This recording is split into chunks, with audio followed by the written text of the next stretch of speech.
Hey, everybody. Thank you for tuning in to the Stuff I Heard podcast. I stumbled over my own doggone name of my own podcast. What's wrong with me? Anyway, this is episode 221 and May the 1st. I just happen to have Alex Condor here. Say hey, buddy. Hey, how's it going, everybody? This is pretty cool. I like the Zoom being able to talk to you, and you're in Oregon now. Is that right? That's correct. What made you decide to go to Oregon of all places? Was it a job or? Well, I was getting out of the Navy, and I had to find a new job that I wanted, and happened to have an opportunity out here, and I wanted to go move somewhere that they had legal cannabis. So All Oregon right. was one of them. Cool. Awesome. Yeah. Yeah, my son is up in Mukilteo, Washington. And I like the climate change. I mean, I like how cool it is out there. Do you guys have a big problem with like mosquitoes and stuff during the summer? So I haven't actually been here in the summer yet. So we'll find out. But this part of Oregon is a little different from what you might think of with Pacific Northwest type of weather. This is technically because it's on the other side of the Cascade Mountains from Portland. Okay. So all the weather systems get completely blocked coming in, and this area is called a high desert climate. So they average like 10 inches of rain per year. Wow. Whereas, over in South Carolina, it's about 41 inches of rain per year. Yeah. So this is like a really cool, or not cool, but cool at night, warm in the day, desert type atmosphere out here. So do you have, because of the water coming in, do you have a lot of snow or is it just mostly rain? They get more snow. God, I can't remember what the statistic is on it, but yeah, they definitely do get snow. Not too crazy where I'm at. Maybe a couple feet a year. Like this past winter I was here for, it only snowed maybe 3 different times of any like significant amount. But I can see the mountains right out my window here, and they are still covered in snow. Oh, cool. Yeah. Yeah, where Draven's at, he's on the bay side of Seattle, just north of them. But it's because of the way the Pacific brings the warm air up from Hawaii, they get a lot of rain, but they don't get any snow. All the snow's, like you said, towards that side of the mountains. Yeah. So he's like, for us, it's just wet all the time. He's like, it's just like, he goes, and it's not like not like a South Carolina rain where it just, holy frogs and whatever. He said, it's just like a misty rain kind of most of the time. He goes, which is actually nice because you don't actually need an umbrella. You can kind of get around in it without anything. And you're like, oh, it's drizzle. Okay. Yeah. I want to say up there in Washington, parts of it are actually classified as a rainforest, I'm pretty sure. Yeah. Where they're at, we went and visited last year. It was very green and lush. I mean, you could tell that the vegetation there was just thriving. I was really impressed at the size of the trees. There's a lot of those great big like fir trees and spruce trees where it would take, several grown men to reach around the trunk. I was just like, this is so cool looking. Yeah, they're pretty impressive. Yeah. But anyway, I was just, before we got on here, I was telling you I went to Lowe's and I've been working on some stuff now that we're furloughed for, a reduced work schedule. So I've been trying to keep myself busy. Yesterday, I went out in the garage and I built a chair. I was just like, well, I think I'll build a chair. And I did. Nice. I haven't finished it. I was going to wait and do clear at one time whenever I had the stuff built I wanted to build. I kind of had in my head of building a chair and 2 tables. I needed 2 tables for the back porch. And so I built the chair yesterday, and then I started building the table today, and I ran out of screws. And I was like, are you kidding me? How haven't I run out of screws right in the middle of this? And I had stuff out in the yard. I had stuff on this side of the house and that side. And I was just like, oh crap, it's like 1:30. I can clean up real quick. You and I were going to do this at 3. I was like, I can clean up real quick. I can go to Lowe's. Went to Lowe's, and there's a line. There's like they're ushering you to get in line at one part of the store and then wait as they count people in and out. There's people on either door, and they're like counting people in and out. But I was like, all right, well, I need pot and soil. Let me just go in the lawn and garden. And I grabbed a small thing of pot and soil and went to walk through the inside, and they were like, no, we can't let you in. I was like, what? He goes, well, we're doing inventory and blah, blah, blah. And you got to pay for that. Take it out to your car and then go back in the other way and wait in line. And I was like, no. And I just kind of tossed my cart to him, and it was a butthole. And, and I just left him his pot and soil there. I was like, screw this. I don't even want it, you know. But I did go inside and I did get the stuff I needed. I got some screws and stuff like that. And I don't know. Looking at the shelves, no one in there knows what's going on. Like, nobody actually works in the department you need. If you're asking for help, they're like, yeah, I don't know. I don't work in this department. And I'm like, why don't I just buy the stuff online? I mean, this is just more and more this crap is pushing you to buy online because it's like you can't get the stuff you want when you're asking people. And I don't know. It's aggravating, you know, because if you go to somewhere like Ace Hardware, I mean, yeah, you're going to get help, but you're going to pay an arm and a leg for stuff there just because they upsell everything so much, you know.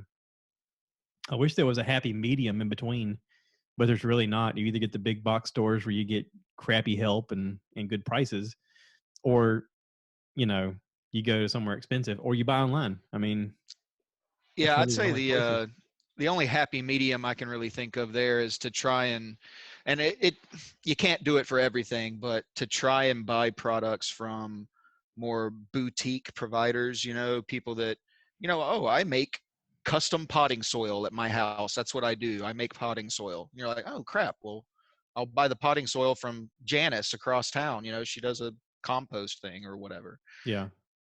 It's a way to kind of support people on a more individual level while still having access, I guess. Janice sounds like the kind of person on one of those property buying shows. It's like, and my husband collects butterflies. Our budget is $3 million. You're like, what? Right, right.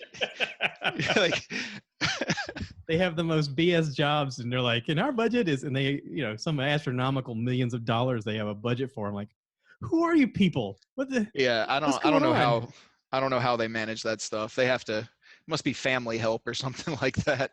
Yeah. Yeah, I don't get it. It's got to be inherited money or something. Yeah. You know, I'm always amazed by those shows, especially like Property Brothers, where they've learned how to make money on not only selling the person's old house, because one of the brothers is a realtor, but then selling them the new house.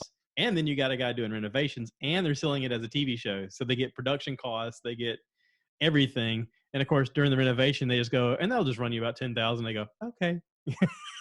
So like everything they upsell is like of course that'll be 20 grand and this will be 30 grand. They just go, okay. Oh, yeah. Yeah. I'm always amazed that they're just like, we're on board. And I'm like, wait, where's the negotiation? Where you guys like, you don't want to see a line item information thing, a bid here? You know? So I don't know about Property Brothers, but some of the shows on HGTV are kind of set up or faked. What is it? The one where you see the couple go to like 3 different houses and you're like, oh, which one are they going to pick? Yeah. Well, apparently you have to already have bought the home to apply to go on there. Oh. Yeah. So they show you some crappy houses and then you go, I don't know, we're going to talk about it. And then they go, we picked this one. Yeah, I always thought that was really crappy that they only showed them 3 houses. And I'm like, can I see some more? Yeah, you telling me that's all these people were like, well, those 3, I guess I'll pick. It's the only ones I have. It's sort of like that show I watched when I was a kid. Where they're like, would you like what's behind curtain number 1 or curtain number 2? Or trade it for this box? And you're like, I think I'm going to go with the box. And you're like, no, it's not. It's a donkey. Bum, bum, bum. Got him. Yeah. Yeah. Well, anywho, I've been asking people what they've been doing to keep themselves busy during the quarantine thing. Are you full-time working, or are you got time to burn, or what's going on? Yeah, I'm full-time working. I was considered essential, so I've had to continue to work, and it's not a job I can do away really. So, but as far as keeping busy, mostly the same stuff I always did. It's video games and TV, man. Yeah. I know a lot of people are going crazy for the Final Fantasy VII remake. Are you doing that? I haven't gotten it yet.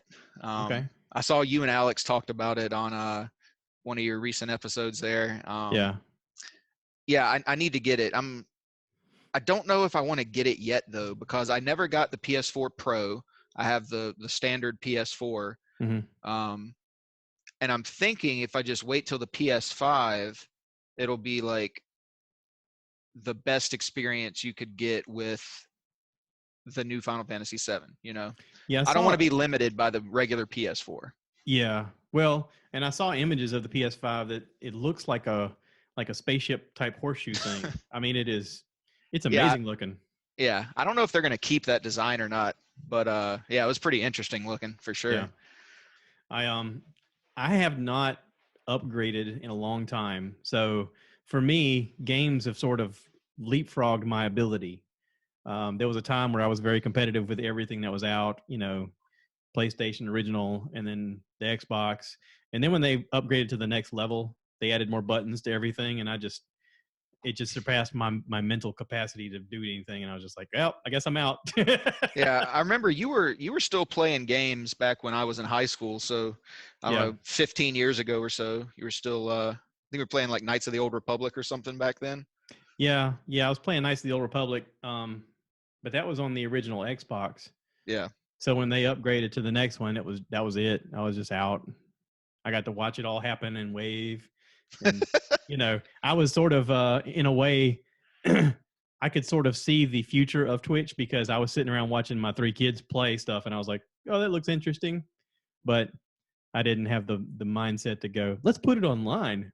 Who would Yeah. have thought Twitch would have been a thing? Yeah, I don't want to say it came out of nowhere, but it took off, pretty hard. I think right before that came out, it was mostly just recording what you were doing and maybe making like a montage or something, and then you post it up onto YouTube. Yeah. That was, when did YouTube come out? 2009? No, it was something like 2006 or 7 because Oh wow. my my grandfather died in 2008, and my dad and I had a conversation about he knew how to do a lot of stuff that I didn't learn from him or his dad. And he was like, well, there's this thing called YouTube. I'm going to start making videos. And I'd heard of YouTube, but dad started then. And I want to say it was either 2006 or 2007 um, when it first became a thing. And he was one of the first ones in. So Yeah. now, like, if you go on YouTube and look up R Peak, R stands for Richard, obviously, and Peak. He's got like 28,000 subscribers, and he literally puts out like 6 videos a day of doing all kinds of stuff. Wow.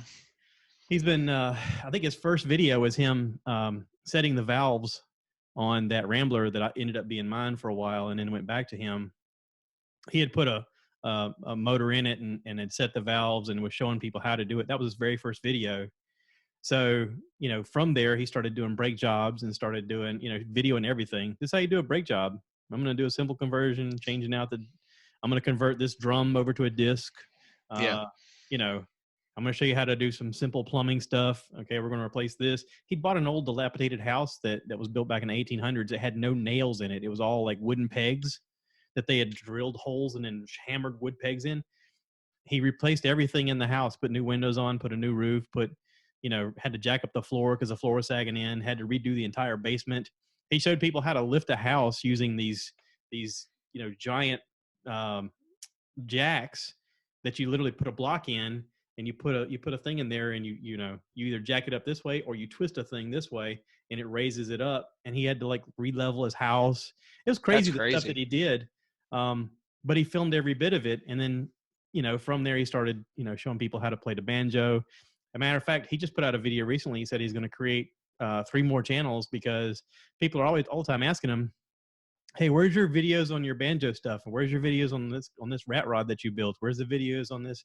And he was like, I realized I've got over 7,000 videos that I've put out. He's like, I should just make a channel and move all of those stuff over there. And that way, if people just want banjo stuff, they can go there. And if they want car stuff, they can go there. And if they want house stuff, he goes, so I'm making more channels. And I was like, wait, you're 66 and you're retired and you're making more channels? And he's like, yeah, why not? I got time. Yeah, I mean, if you're 66 and retired, I mean, that's a pretty awesome way to spend it, I think. I like that he's using YouTube in a productive way, And it all started off, he was just going to show me how to do some things, and then people started watching because that's the nature of YouTube is people start watching, and before you know it, they're looking up keywords and how do I blah blah blah. And of course, most of his videos is how to do things. So it just sort of grew very naturally. People were sharing it and stuff. But he's the one that got me started. Yeah, since YouTube came out, I haven't looked at a Chilton or Haynes manual while working on a car. Like, It's all on there, like 1998 Ford Explorer, oil change, whatever, right? There's some guy has posted a video of that exact vehicle, you know. It's pretty cool. Not only that, but like if you start creating your own videos, you'll watch somebody else's video and it'll be a really crappy video where they won't even talk to the people that are watching the video. It'll just be some guy breathing, walking around with the camera, and you're like, what am I looking at? Is the sound on? You're like checking the sound, and it's like, what is this? And you're going, I'm working on the same thing, and all of a sudden it's like a light bulb moment. You go, make your own video. Oh, I should make my own video. You can just make one better than that one, and you know, then it becomes a thing. But I think one of my bigger videos is just how to turn up your hot water heater, because when we moved into this house, the water was not very hot, and my wife just kept on me about, you know, this has got to be hotter. There's no way it can be this low. And I found the book, and the book didn't look like the unit that I had. And I went online, and nobody had a video online with one that looked like mine. And I was like, okay, what do I do? So I got out there literally with a screwdriver and just started taking panels off of things and looking around going, I don't see it. I don't see where the little buttons are to turn the heat up. And then when I figured it out, I was like, I should make a video. So I made a video, and now people write me all the time. I get a lot of people going, just get to the point, dude. And I'm like, I made this thing back in like 2011. Get over it, you know? Yeah. Whatever. But I always tell people if they got a crappy comment, I was like, you're totally right. You should make your own video. See what happens, you know? Yeah. But anywho, you know, it's a journey. We're all learning. We're all learning from each other. I'm just amazed at the accelerated rate that we're all learning. I mean, I guess because of the internet, we've allowed to distract ourselves at an infinite ability, and we've been allowed to learn at an infinite ability. It just depends on what you're going to do, if you're going to create or if you're going to consume, right? Yeah. Yeah. I mean, I was talking to my brother, and he was saying, you know, during this time, he's going to try and learn to play the guitar. He's like, I've had this guitar sitting around for a long time, and now I've got time. So I'm watching videos on YouTube, and I'm going, oh, that's how you hold that. Okay. You know, that's what a fret is. Yeah. All right. You know, why not? So I don't know. I was talking to somebody about, you know, do you think after this quarantine's over and we go back to some kind of normalcy, are we going to judge each other by, did you do anything during this quarantine, or were you just a lazy sloth? I mean, yeah. So I saw you actually shared something like that on Instagram. It was like the kind of, you never lacked the time, you lacked the will, or something like that. Mm-hmm. I saw the day before I saw that. I think I saw on Twitter a sort of meme that was the other side of that coin. I can't find it, but it said something like, it's okay to not be productive during a worldwide global pandemic. Take care of yourself, or something like that. But is it? I mean, I think so. Some people are going to be affected by it a little differently than others. Well, I'm going to judge those people just a little bit more because, listen, I've got a motor and it's natural. I mean, I got it from both my mom and my dad. I mean, you know, I asked my mom, I said, I told her, I said, I feel like I'm running downhill with my hair on fire and I just can't go fast enough. And she was like, oh, that's mortality. I was like, oh, Jesus. She goes, it gets worse. Trust me. Wow. I was like, I wake up at like 4 a.m. and I'm like, I should go do something. And she goes, yeah, I know. I'm there. Wow. I am the exact opposite. Yeah. Well, I mean, I wasn't always that way. Like, you know, I didn't start doing any of this crap until like the last 10 years or so. I mean, when I met my wife, you know, we've been married now 15 years. And, you know, when we got together, I didn't know how to fix anything really. I didn't know how to do much. I was entertaining. I was charming. I could play with the kids. You know, I worked hard. That was about it. And then, you know, I remember going to a family reunion, and she has an aunt that was always known for cooking her famous macaroni and cheese. And she had a sister-in-law that was always famous for making pecan pies. And I told her, I said, I'd really like to learn to do something that's like, whenever we get together as a family, they're like, have Josh make this, you know? And she was like, okay, so what do you want to make? And I was like, I don't know, but something will happen. And then over time, stuff happened. Like you learn a recipe or you learn how to do something and you're like, oh, this is what I can bring to the table. And I sort of like to think about that in terms like in everybody's life. It's to me, it's important to bring something to the table, no matter what your avenue of life is, no matter what your table is.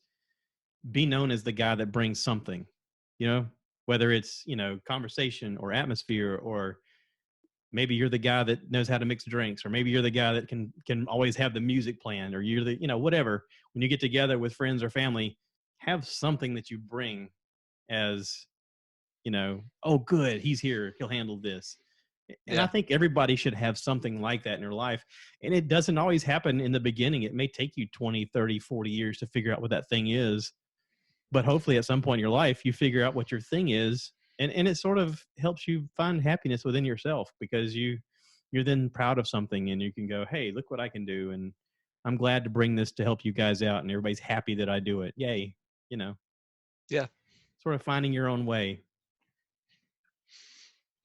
Absolutely. There's something very poetic there. I just can't put my finger on it. I'm like beating around the bush of the idea, and I just can't quite come up with it. I don't know. It reminded me of have you watched any of Tim Dillon's podcast? I have not seen his podcast. I've seen him on other people's podcasts. He's hilarious. He's great. He had one podcast that was titled "How to Be Popular." And a big portion of it was, you got to bring something to the table, okay? You either got to be the guy with the drugs, you got to be able to get the alcohol, something, okay? Have something to bring. Yeah. Yeah, I mean, and that's true.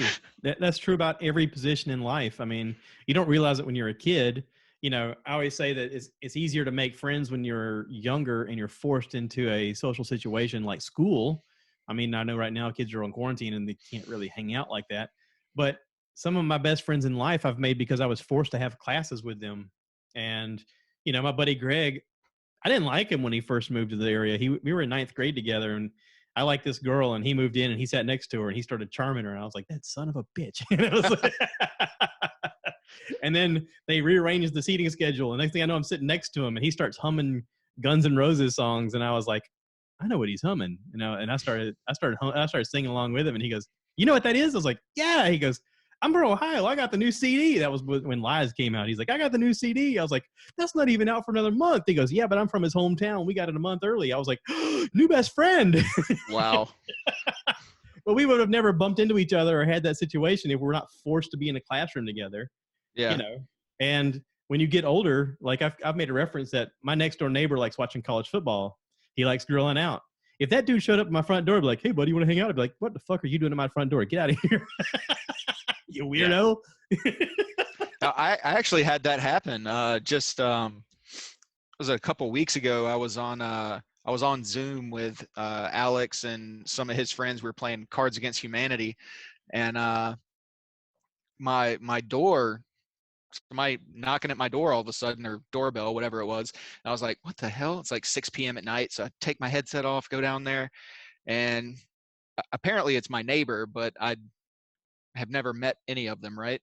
So he's like, yeah, hey, my name's blah, blah. I don't even remember his name, honestly.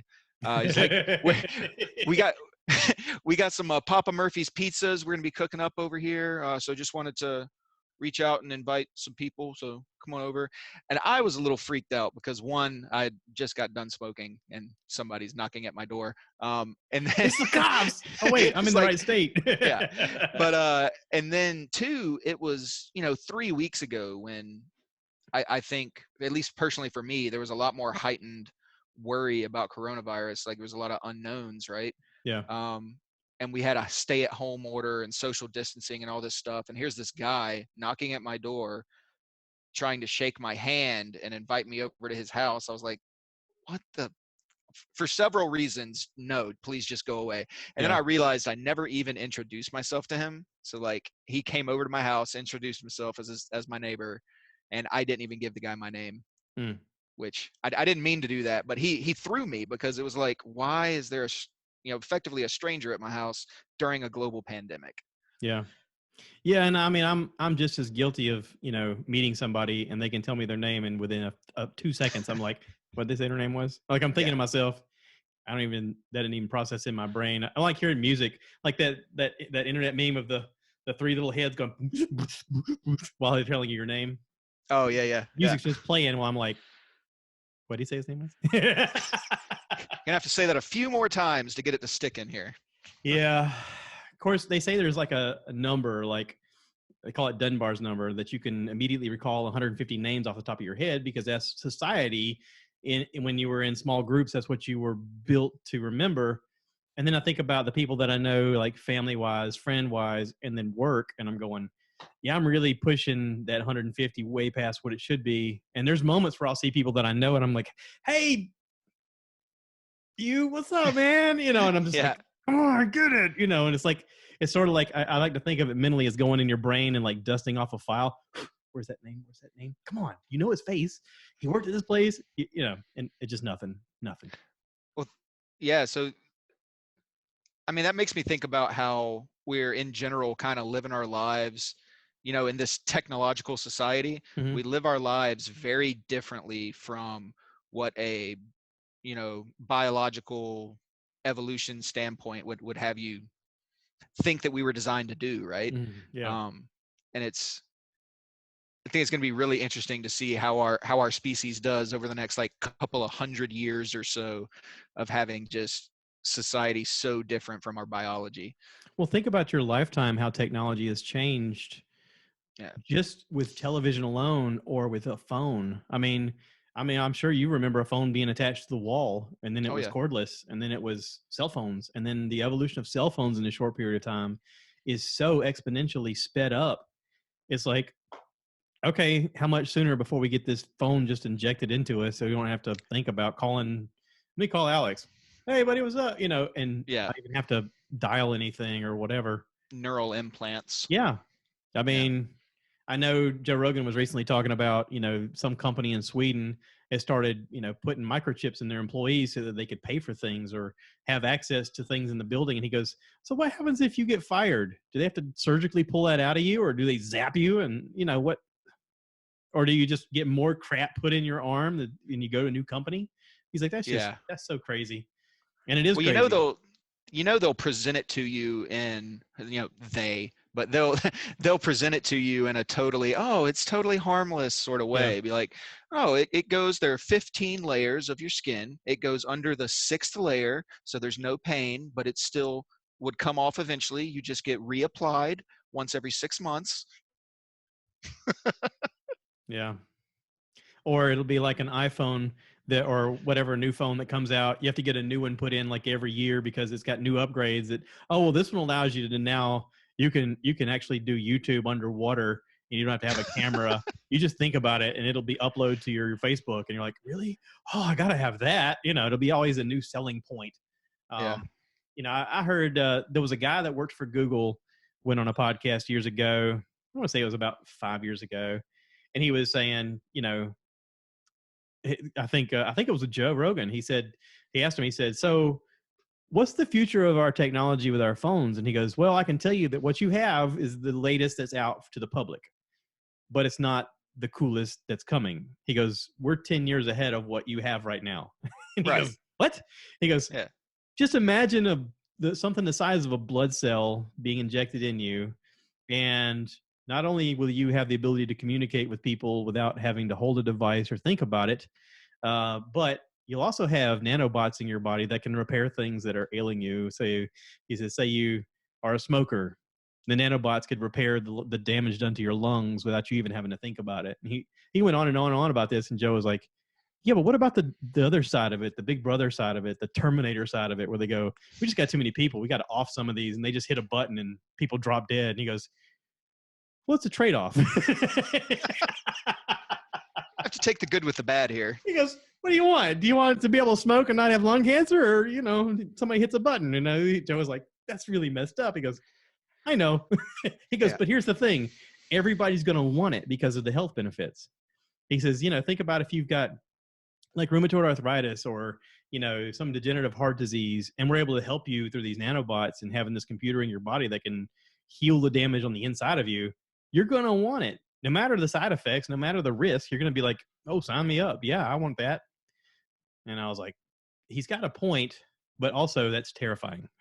Yeah. I mean, you see it in every sci-fi, sort of futuristic show that comes out or movie, like Altered Carbon, for instance. Yeah. You're gonna have, unless you completely dissolve the class-based society, you're gonna have the people that, like in Altered Carbon, have the ultimate sleeves or whatever, where they're basically immortal. And then you have the lower class where it's like you're still getting some of that new technology and maybe sleeve technology, but you're not immortal and you can't do anything about these people that are immortal, Right. Yeah. um Well, and I'm glad you brought up that point, because I was thinking the same thing. There is a version of that where they choose not to, like, remove their stack and upgrade to a new body because they're like, I've lived enough. This is like, it's like a. I've heard some people say that it's a valid choice to say I've had enough. And if yeah. your body didn't deteriorate, would your mind then think that? Like, if you were able to take your stack out of the back of your neck and put it into a new sleeve body, and you constantly had a new body, would it change the way your thought process was, where you're like, man, I'm in a Corvette, look at me rock and roll, buddy, I can run fast, and then, maybe it does something to your thinking? Or is it the fact that your body does deteriorate that your mind then goes, yeah, I've seen enough, I'm out? Yeah, I don't know. I think if your mind is being completely rejuvenated when it goes into the new sleeve, then you'd probably be okay. Because I think a lot of what makes people just say I'm kind of done is also mental decline, where you're just Yeah. like, I feel tired, I feel a little slower, I Taxed. feel like this is taking energy, Yeah. um Well, if and you've got to have challenges. Like I've always heard it said that you need to feel needed. You need to feel like you have a challenge. You need to have goals, like things that you want to achieve. Those are the things that make you feel complete. And without those, it's like, yeah, what am I doing here? yeah. I mean, it's sort of like a dog. Like if you have an old male dog that has surpassed his breeding time, and you've got a new puppy, and all of a sudden he starts licking his leg till he's bleeding, because he's like, I'm a working dog. I'm supposed to be doing something, and I can't do anything anymore. So he just starts to make himself crazy. I mean, I Yeah, think people are the same way. You know, I agree. Yeah. if our physical bodies were constantly new, I still think our brains would be like, yeah, I've seen enough. I've seen enough. I'm kind of over it. Yeah. I'm still, I'm turning 46 here in on the 10th, and it's there's still a lot that I want to see of the world. There's still a lot I'm looking forward to. Um but, like, you know, in another 30 years, is that it? Yeah. Kind of makes you wonder. Well, yeah, it's an interesting, like, spectrum that it's running through my head. Like in the sleeve, like Altered Carbon world, it's like, okay, maybe you've been living for 500 years and you decide you don't want to continue anymore. And on some level, it's kind of easy to say, yeah, that makes sense. Let them make that choice. Mhm. Back it down to normal life expansion, right? Where you can't, like, throw yourself in a new sleeve, and you're talking about assisted suicide or something, right? You're like 80 Yeah. years old and you're like, oh, my body's tired, I'm kind of tired, I just want to go. Well, we don't really let that happen, that's against the law. But some discussion about it maybe in different governments where they're thinking about maybe allowing stuff like that. But then back it down even more. What if I'm 30 years old and I decide I don't want to go on anymore? Mhm. Now we're all like, okay, no, clearly there's something wrong with this person that they're wanting to make a decision like that. Yeah. But it's all Yeah. sort of just relative to how long we think a normal life should be.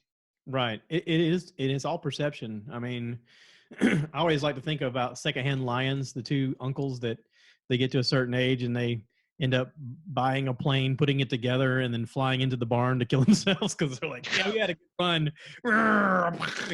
I haven't heard of that one. It's a movie. What's the kid? Haley Joe Osment. It was like his second movie after he did the Sixth Sense. Okay. He supposedly, his mom is Kira Sedgwick in the movie, and she's a loser, and there's no speak of a dad, but she basically drops him off with these guys because she's just like, I got to go, and they'll take care of you, and they just sit on the front porch and chase off people who come around there wanting to sell them stuff all the time. And it's rumored that they robbed a bank or somehow saved a sultan's wife or something and was given a bunch of gold. And so his mom kind of whispers to him, see if you can find the money. And so he's like, what? And he's a little kid, but they end up hanging out and they sort of raise him to a point. And then she comes back around again and she wants to like bring him home. And he was like, no, I want to stay here. And the old men fight for him. And at a certain point, he talks to them and they're telling him stories about, supposedly how they got the money. And they start, he said, he talks them into, why don't you spend some of it instead of just always chasing these people off? So they start buying stuff once in a while. When people come up to sell stuff, they start, planting a garden from these seeds this guy brings up. And then the next thing you know, they fast forward several years and they have like a luxury cruise liner parked in their pond. They got all kind of crap just sitting around everywhere. And the guy's an old man. He gets a phone call and he's like, yeah, your uncle's died today. And he's like, what? He goes, well, it seems they bought a World War II biplane, put it together, flew it without any instruction and flew it into the barn. And he goes, yeah, that's fitting. That sounds right. But it's a great movie. What was the name of it again? Secondhand Lions. Secondhand Lions. Okay. Yeah, Michael Caine and what's the other guy's name? I'm gonna have to Google it now so I won't be an idiot, because right now people are screaming at their radio listening to me be an idiot. That movie sounds very familiar. Cast of Secondhand Lions. I know it's Haley Joel Osment. Oh, Robert Duvall. Duh. Okay. Robert Duvall and Michael Caine play his uncles, and it's awesome. It's an awesome movie. Yeah, Michael Caine's fantastic in everything he does. Well, and there's this fantasy aspect of Michael Caine sort of telling the story about Robert Duvall's character. Like he's telling them this story that seems so fanciful that it can't be real. And then there's moments where Robert Duvall's like sleepwalking and like sword fighting things that aren't there, and it sort of plays into the real story. But you're like, is this real or is this hoo-yah? Yeah. It's very cool though. It's a very cool movie. I wonder if it's streaming anywhere. I'm sure it is. It's probably on YouTube by now. It's been out a long time. So what do you think about the it came out in 2003. Yeah. Oh wow, that's newer than I thought it was going to be. So what do you think about the government officially releasing video of them chasing UFOs? I have not even read. All I've seen is like some comments on Twitter and stuff. So I haven't watched the video or actually looked into what they're officially saying they did or did not see. Fill me in a little bit. Okay, so there is I guess they've declassified some documents that were for years discussed behind closed doors, and they weren't allowed to release them to the public because maybe they were filmed inside of a cockpit of a classified aircraft that has things on the display that you're not allowed to really understand as a public. You don't want that getting out to your enemies of oh my God, they have this kind of technology, So there's a famous story from Commander David Fravor, where he describes something called a Tic Tac alien that or a craft, unknown craft that he tracked. This is down in the San Diego Carlsbad area, off the coast with the USS Nimitz. And he's not a UFO guy. He's like, listen, I don't know what it is. I'm not one of these guys that's like, oh, I believe it's a UFO. He goes, I don't know what it is. He goes, all I know is the things that it did a normal aircraft can't do. He's like, we've got it on our cameras. We brought it back. We watched the film together. We've got it from multiple aircrafts, multiple sightings from multiple people. He goes, and when I came back, we discussed it with them, and they go, yeah, we've been tracking these things for months, and they've been very active, and we don't know what it is. And everything they were describing it does seemed to have no propulsion, no backwash of anything that normal jets would have. The way it moved tend to be affected by gravity more than anything. So the way it moved had nothing to do with aerodynamics, had nothing to do with any of the laws of physics that you would normally think. It's all gravity moved in such speeds that are just tremendous. Like he said, they tried to chase it with their scopes, and it moved way faster than anything they could track or ever seen before. And then it immediately returned back to where they originally saw it and hovered at like 200 feet off the water in one spot, and they could see something under the water that was there and then disappeared. And then this thing just shot straight up. I think he said 40,000 feet, and then took off in a direction, stopped, and came right back to where it was before to meet this underwater thing again. And it was just the things he described it doing was like, what? And of course, some of that stuff's been released to the public and was on YouTube, but still the government hadn't come out and said, okay, listen, this is what we've been tracking. But this past week, it's been on, Twitter and, CNN and CBS and all the big news things. Pentagon now releases videos of unidentified objects being chased by military aircraft. And you're like, holy crap, we're like officially saying it now. But it's happened. What? Officially saying what? That they're tracking unidentified flying objects, that they and they're showing the video. They're showing videos online of the things they're tracking, and it's unexplainable. Right. And I mean, that's so whenever people hear these things or see them, they hear UFO and they immediately go, aliens. Right. But that's not what a UFO is. A UFO, you don't know what it is. That's why it's an unidentified flying object. Yeah. Sure, aliens is a possible argument for what it could be. Well, even the terminology of alien is things we don't know. Exactly. So that's why I feel comfortable using it. Yeah. But I've always had the argument of, if an alien or something from another, solar system or whatever were to travel here, what would make them think that life on the land would be what you want to visit? If the whole planet is 75% water, most of your life lives underwater, why would you investigate what lives on the land first or at all? I mean, everything is relative to our own perspective. We think that we're the most intelligent things, and yet we acknowledge the fact that, dolphins and whales have high functioning mental capacity and they can communicate across the globe somehow using sounds underwater. And it's like, okay, but our perception of everything is our 24 hours, time period. And we base everything on a mythological thing that we call time, and we measure it by that. And yet we only live to be 70-ish years old on a normal basis, whereas whales live to be several hundred years old. Turtles live several hundred years. Octopus and lobster can live forever. They have to actually be killed in order to die. What makes us think that we're okay being here and not being surrounded by aliens already? I mean, we just have a very inflated sense of purpose and a sense of self that we go, we're the only ones, man. We're top dog. Look at us. It just reminds me of stories of ancient Rome where they were like, we're the center of the universe. And then they went, okay, maybe not. Yeah. It seems like every step of the story of our knowledge of our own existence, we always find out, maybe I'm full of crap. Maybe I don't know everything.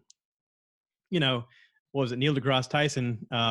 He was talking about, when you're a kid, you had the little solar system thing in your classroom where the sun is in the middle and then all these metal arms that swing around and your planets go like this. He goes, as you get further on and you start discovering what the sun is a star in the Milky Way galaxy. Well, the Milky Way galaxy spins around a center, which means it's actually hurtling through space. And he goes, we can measure that. And he talks about how they can measure it. And he talks about how many thousands of miles per second it's flying through space. And he goes, and our planets are actually going around it in not a perfect alignment. They're all in like an oblong or an elongated pattern. He goes, and in reality, they're actually being drugged behind it with the force of it moving so that it appears as though we're moving like this. He goes, but we're not going around it. We're kind of hurtling behind it like a vortex. And he put up a diagram of, he said, imagine like a pitcher throwing a baseball and there's particles of dust flying around behind it. He goes, that's our planets. He goes, we think it goes on this plane, but not exactly. Then he started explaining how he's like, the asteroid belt exists within our Milky Way galaxy. And we want to look at the asteroids as hurtling past us at, extremely fast speeds, where in reality, they're just sitting still. We're the ones flying past it. And that's what broke my noodle. I was like, hold on, time out. I was like, I had to think about it for a second. I was like, okay, so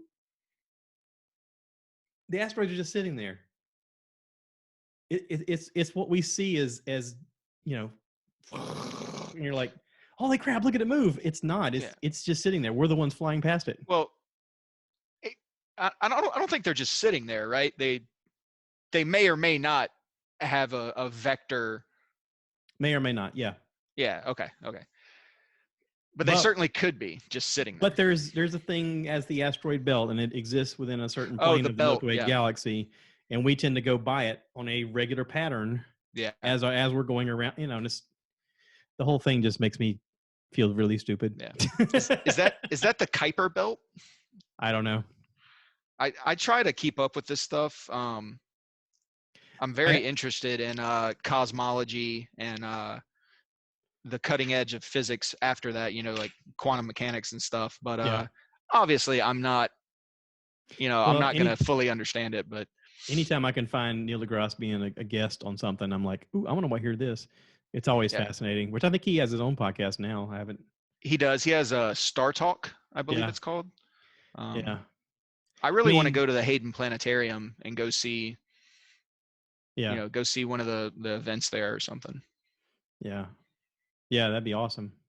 We went to the top of that mountain in Hawaii, the Hanalakaleo or something like that, where all the NASA telescopes are. Okay. Because there's something about the atmosphere there where because of the lack of pollution and the elevation and the position of where it is, they have a really unobstructed view of the cosmos, and it's on top of this mountain that's like so many miles up in elevation. It's incredible. They have tours that go in them. We didn't do that, but we went to the top of the mountain to watch the sunrise, which is, it's one of those things that if you get the chance to do it, I highly recommend it. It's gorgeous. It's just gorgeous, but at night when you're looking around, it's really easy to tell that we're not alone, that all those stars are something, and it's all encompassing because of your elevation, because of your view, with nothing around to obstruct your view. You're just like, holy crap. Like I take for granted all of the stuff that's around us and don't stop to look at it because we're in a city or because we're busy with our lives and stuff like that. I had the size and scope of the universe is completely mind-boggling. Yeah. I had Ron White on here on the first time he was on. He talked about being a kid on the ship. His father had built a ship and they were, sailing between the Americas and Europe. And he said there was one particular summer night where the wind had died down and there was no waves at all. And he'd walked out into the deck of the boat, and he said the water was like glass, and all of the planets, all of the stars and stuff were reflecting off of the water. And he goes, it really looked like you were like moving through space because everything was twinkling above and below. And he was like, it was the most breathtaking thing I'd ever seen. And, I can only imagine it, but I don't know. Kind of makes me wonder, like, how long ago, ancient Greeks looked up and went, oh, we can figure this out. This is obviously a map. Unless they just had a lack of things to do and they just kept looking at it going, that same star's been there every day. Yeah. It's, if you haven't looked into it, looking into the history of, how we started looking at the stars and everything, some really interesting stuff, even going back to the beginnings of,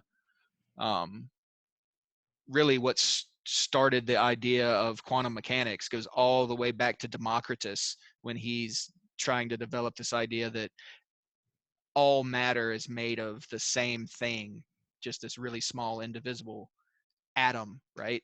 That's all. God, when was that? It's like 1200 BC or something crazy like that, is when those ideas were first being recorded. That's probably the wrong time, but we think we're really advanced, but really we're still asking some of the exact same questions they were back then. And well, and then when you find, ancient architecture that existed way before they thought humans existed, you go, are we advanced or are we just the next version of life? Yeah. 460 BC is when Democritus was born. So, and he's considered the father of like atom theory. So, over 2,000 years ago that we figured that out. Wow. It's crazy. And yet we still have people that believe the earth is flat. That's that stuff is insane, man. I love conspiracy theories, don't get me wrong, but yeah, flat earth and Eddie Bravo level conspiracy theories are just I like the fact that he's so compelling in his questions that he tends to it's like the longer you're with him, he can convince you a little bit that maybe there's some truth. Like he's very influential the way he talks. You're like, maybe there's some of this is true, but this one I don't buy. Yeah, because the whole time he's just like, well, maybe I don't know. I'm stupid. Yeah. Do you know? We don't know. Could be. Yeah, he's hilarious. I love the fight companions. The fight companions are actually what got me watching The Fighter and the Kid. I actually like watching them on YouTube more than I like listening to them because they're hilarious together, and they always pull up videos of stuff. And there's always a moment where Brian gets an inflated sense of self, and he's like, "Come at me, man! Come at me!" And Brendan will just toss him around. He's like, "Okay, enough of the bear. Stop." Yeah. That's a big dude. I didn't realize that he was like he said he was like 280 pounds. Dude, he's like 6'6". That's a big dude. Golly, that's a big dude. Because he started out on one of the UFC competition shows, right? Yeah. Yeah, that's still how I remember him, is watching him on the reality TV show. And yeah, he was huge then. I was like, damn, that's a big dude. Yeah. Yeah. Of course, he's a genius at marketing. You know, he's constantly coming up with different, taglines and different merch that's like genius level. I mean, he's got a knack for it. He really does.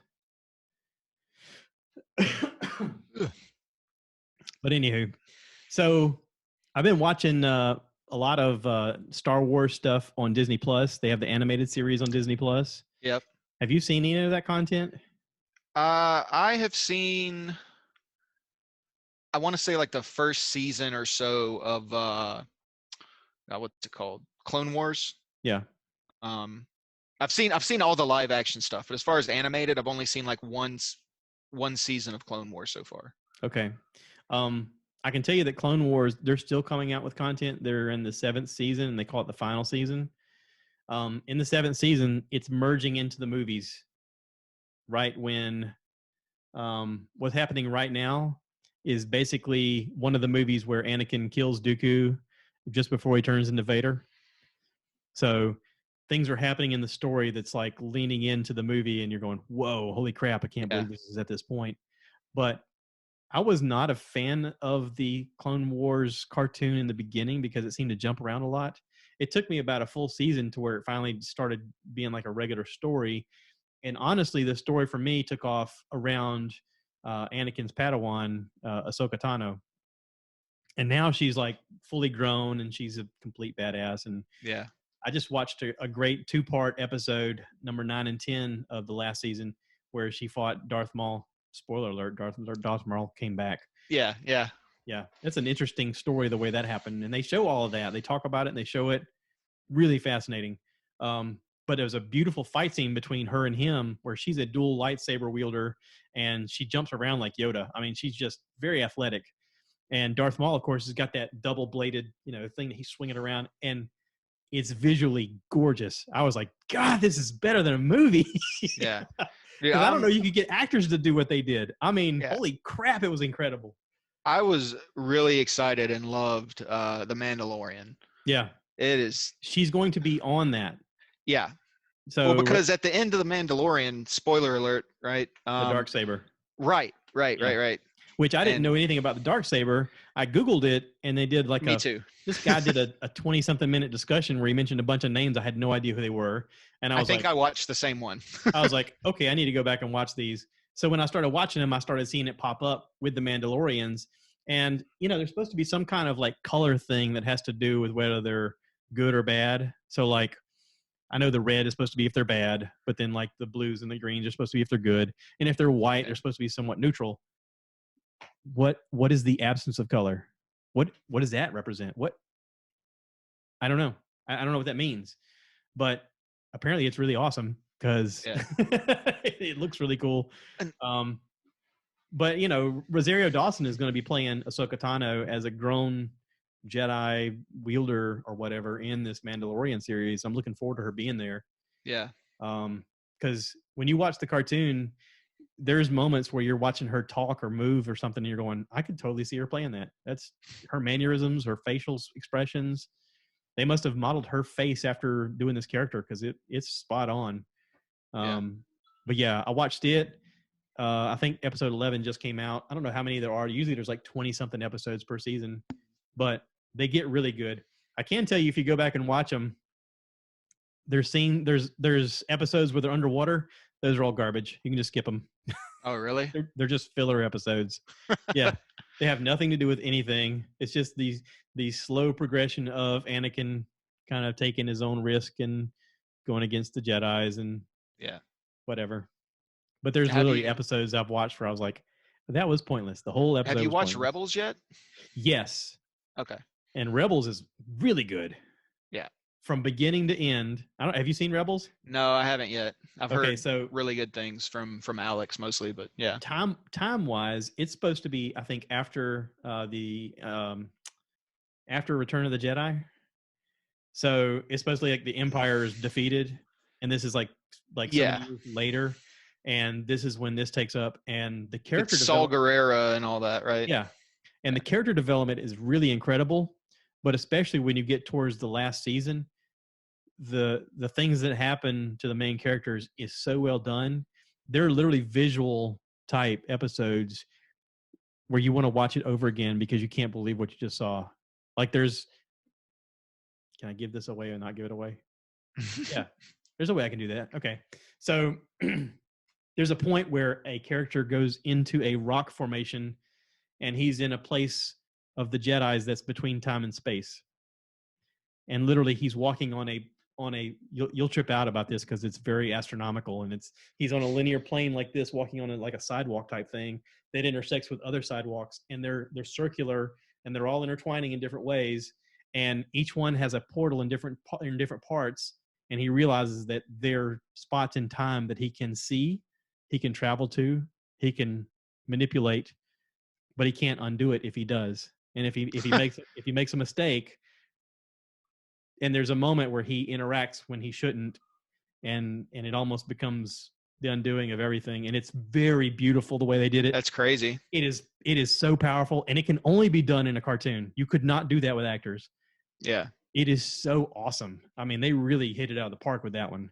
And now I'm watching the Star Wars Resistance, which I guess is another continuation of the story, and this is right before the new movies. So this has got it's got a scene where this kid is supposed to be undercover, and he, in the middle of this first order taking over, he sees the big powerful speech where the redheaded guy is like, giving his, and we will defeat the first order. He's all angry, and the next thing you see is that planet killer destroys planets, and it's like, whoa, and you're like, holy crap, I know the timeline. This is right where this is at. They're like, oh, this is so cool. And you get to see Poe and BB-8, and you're like, oh, this is only the first season too.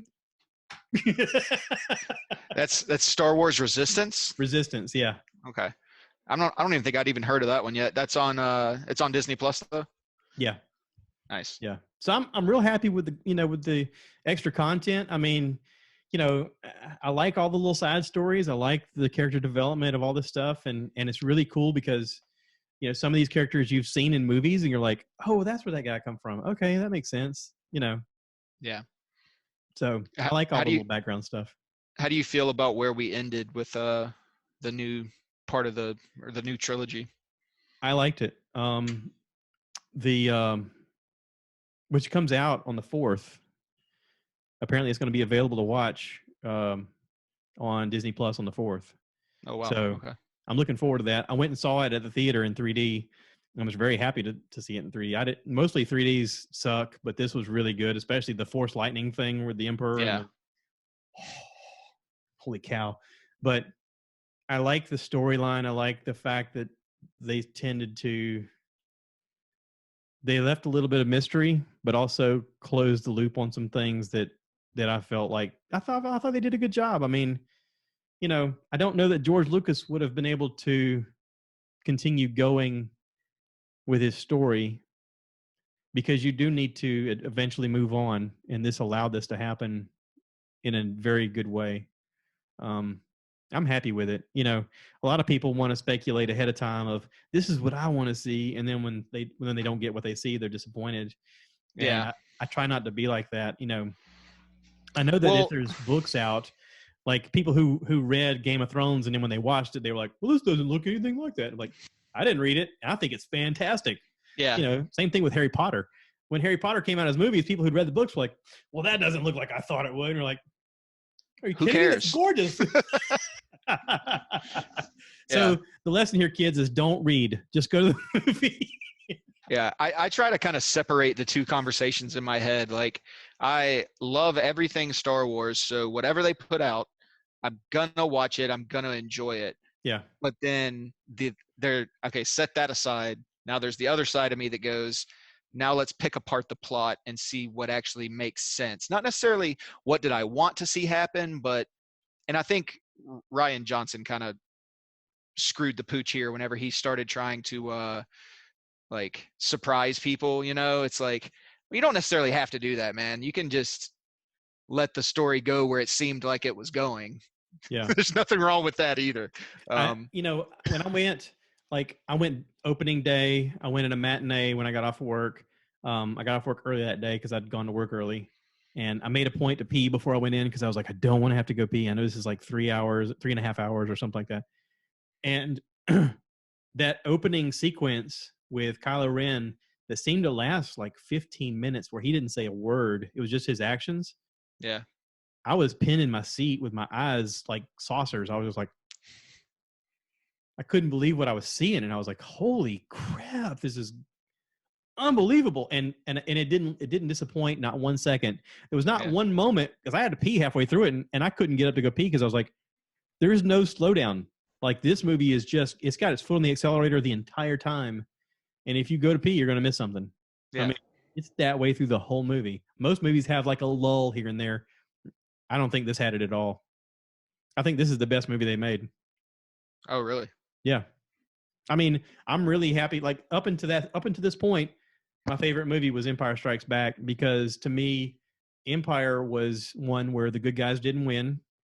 It's ultimately a love story between Han and Leia. The love story is damaged because Han is frozen in carbonite.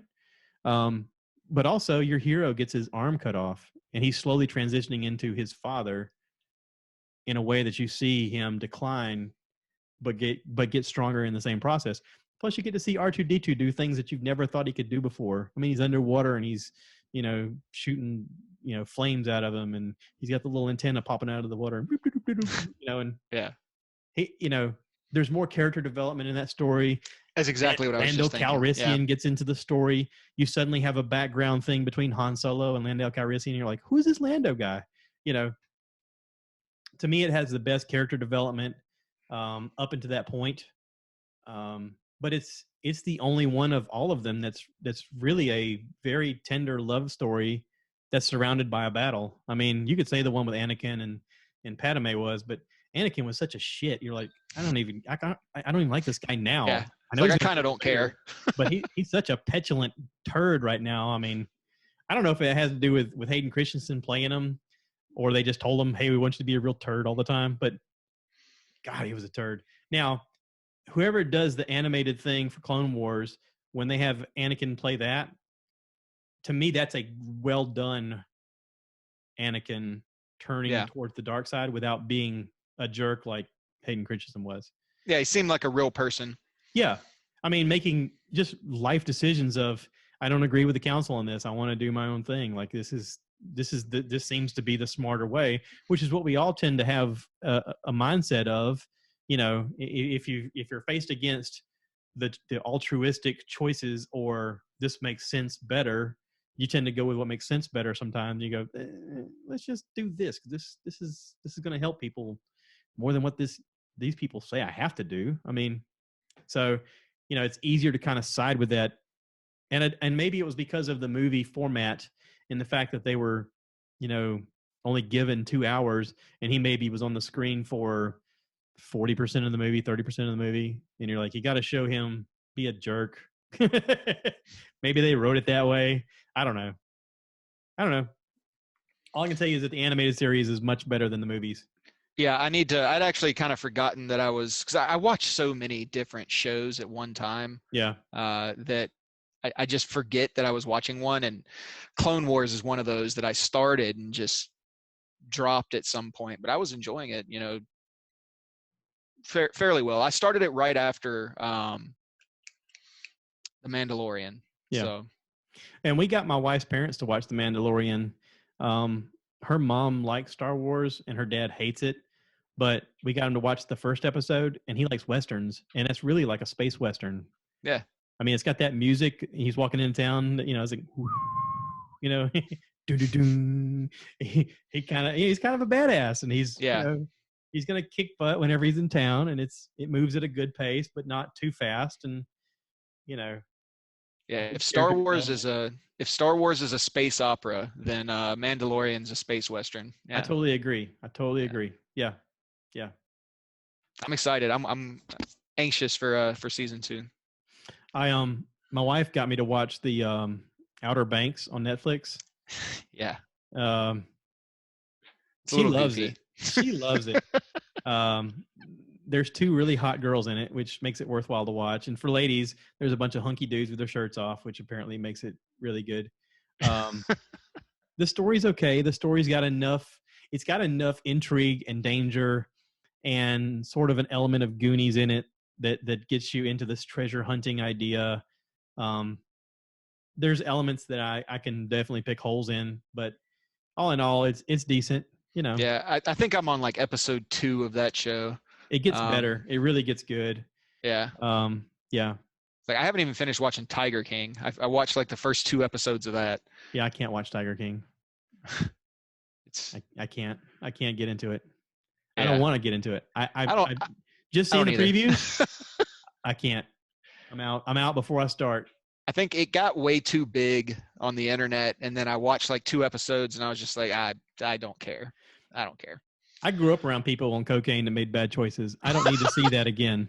Like, I already know this story. I still have PTSD from that as a kid. I don't need to relive it. I'm like, that's not what I want to see at all. Yeah. Because you can't unsee some things. You just gotta look at it from afar and go, yeah, that was a bad time in my life. I don't know, let that go. I hear you. But then you add that element of, this guy getting eaten by a tiger. And I know in the previews, they show a guy getting his arm chewed off. And I was like, yeah, I'm already out. I'm already calling it. That's it. I'm out. Yeah, which, I watched Narcos, and to me, the story of Narcos was so unbelievable. And it was tough to read all the little subtext of, because they're speaking in Spanish and you got to read the English. But the element of it being so real, about a real guy, and then them showing actual video clippings from the news, that's the part that bothered me more than the fantasy of the fictional story. Like they were dramatizing a story of what happened. So they're trying to tell you the information and have these guys portray these undercover, DEA guys and all this stuff.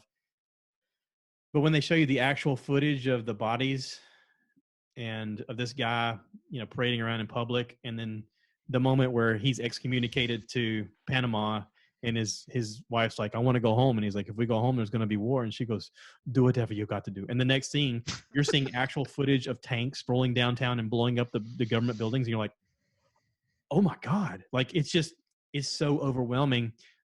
It's easier to watch that kind of stuff when it's fantasy than when it's reality. You know what I mean? Yeah. I mean, some people are into that. Some people love to watch the train wreck. Some people love to watch those videos of people riding bicycles where they do tricks and they fall on their face on the concrete. I can't stand that stuff. That makes me so sick. I guess because, there's an element of once you've seen things, you just go, I don't need to see this stuff ever again. But when it's fantasy, you're like, I'm all in. Like, if it's really cool and really crazy, I'm in. You're like Walking Dead. Walking Dead is so fake, it's a neat idea for a show, but they do so much awful things with zombies. You're just like, and he cut his head off, because it's all fake, and it's fake. So there's an element of fantasy to it. And you're like, hey, this is fun. That's another one, for whatever reason, I never started watching. I've never watched any of The Walking Dead. My brother and I have a theory that the slower the zombie, the funnier the movie. So have you ever watched Shaun of the Dead?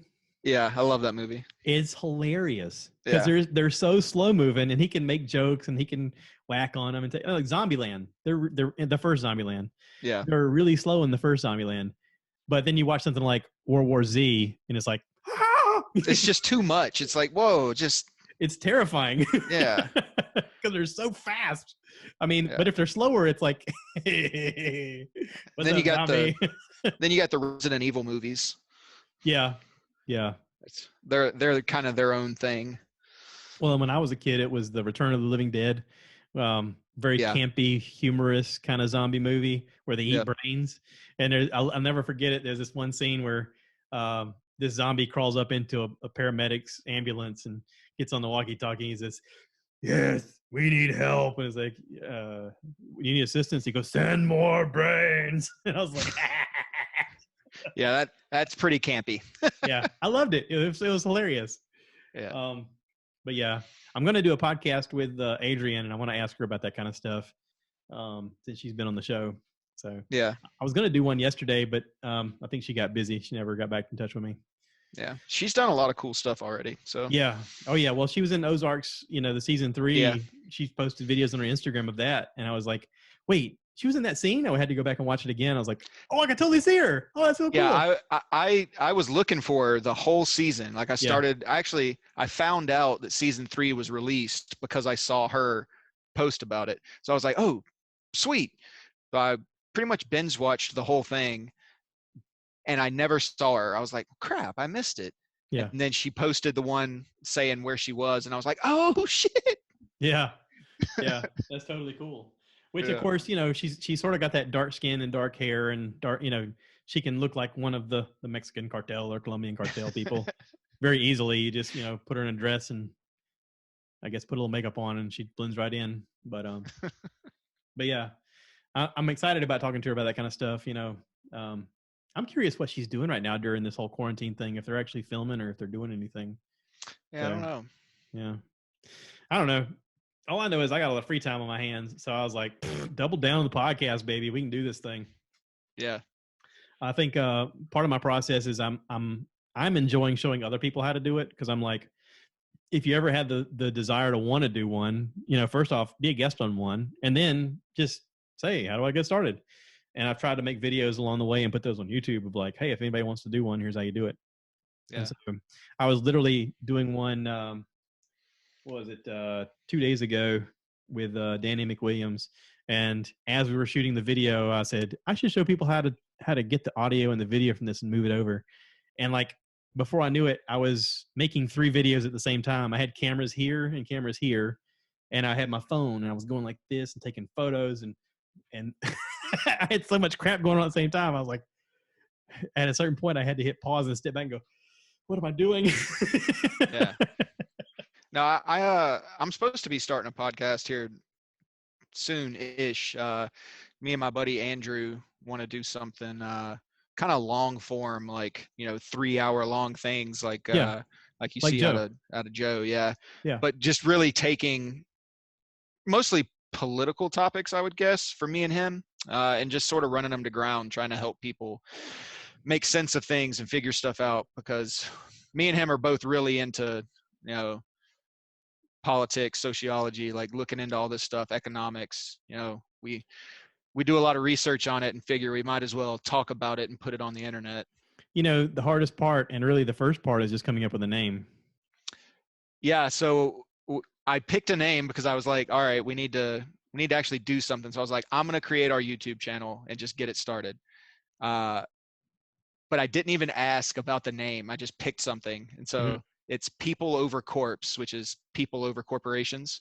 But I was like, we can change that, I didn't actually put any thought into it. I just typed it in. Yeah, good luck with that. The Smashing Pumpkins became the Smashing Pumpkins? How's Because that? they did so many concerts in a row, and every night they would say, "So what are you guys called?" And they really had no name. They just kept throwing out names.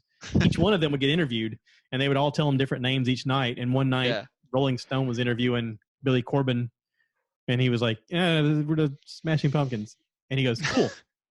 Got it. And That's what you are now. now they're just and he's like, "Oh crap, that's what that's what they picked." Yeah. He goes, "We had so many other cool names." He goes, "But for whatever reason, that's the one that got written down, so that's what we became." But yeah, sometimes it's luck, sometimes it's well thought out,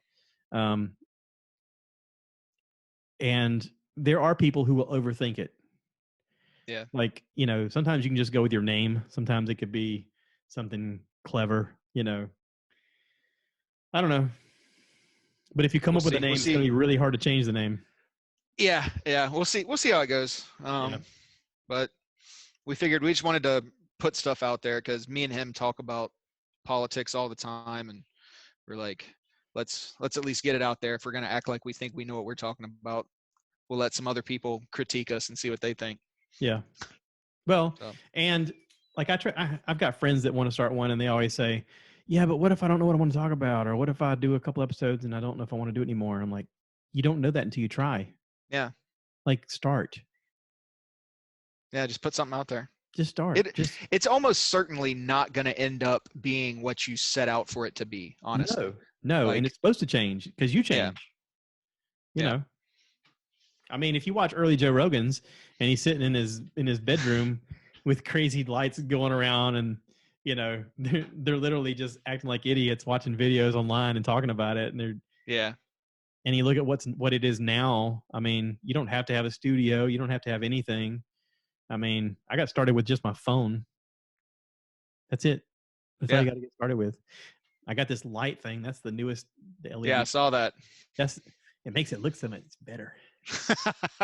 It looks like one of those beauty mirrors. Be an Instagram model. Yeah, there you go. You're gonna have fun watching that one back. Well, I mean, before to me, whenever I had the ceiling fan lights on, it just made me look yellow, and I was like, "Why do I look like I'm a Simpsons character?" Yeah, I'm sure mine looks. I tried to open the window here.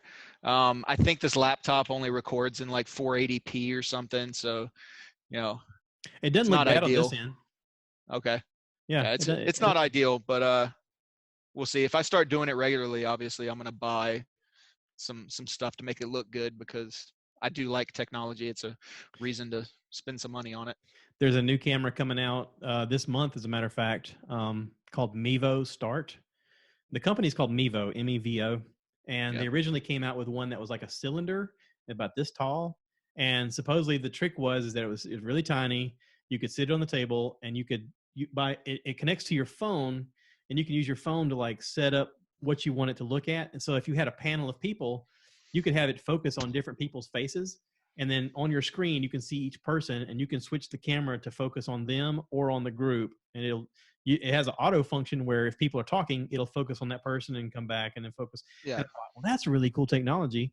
The problem was it was so small that it only had a 2-hour battery life. So then they came out with this adapter thing that you had to buy, which is this big cylinder thing that's like this. And it was very expensive, but it had a battery thing it clips into, and it would have the ability for it to record 8 hours.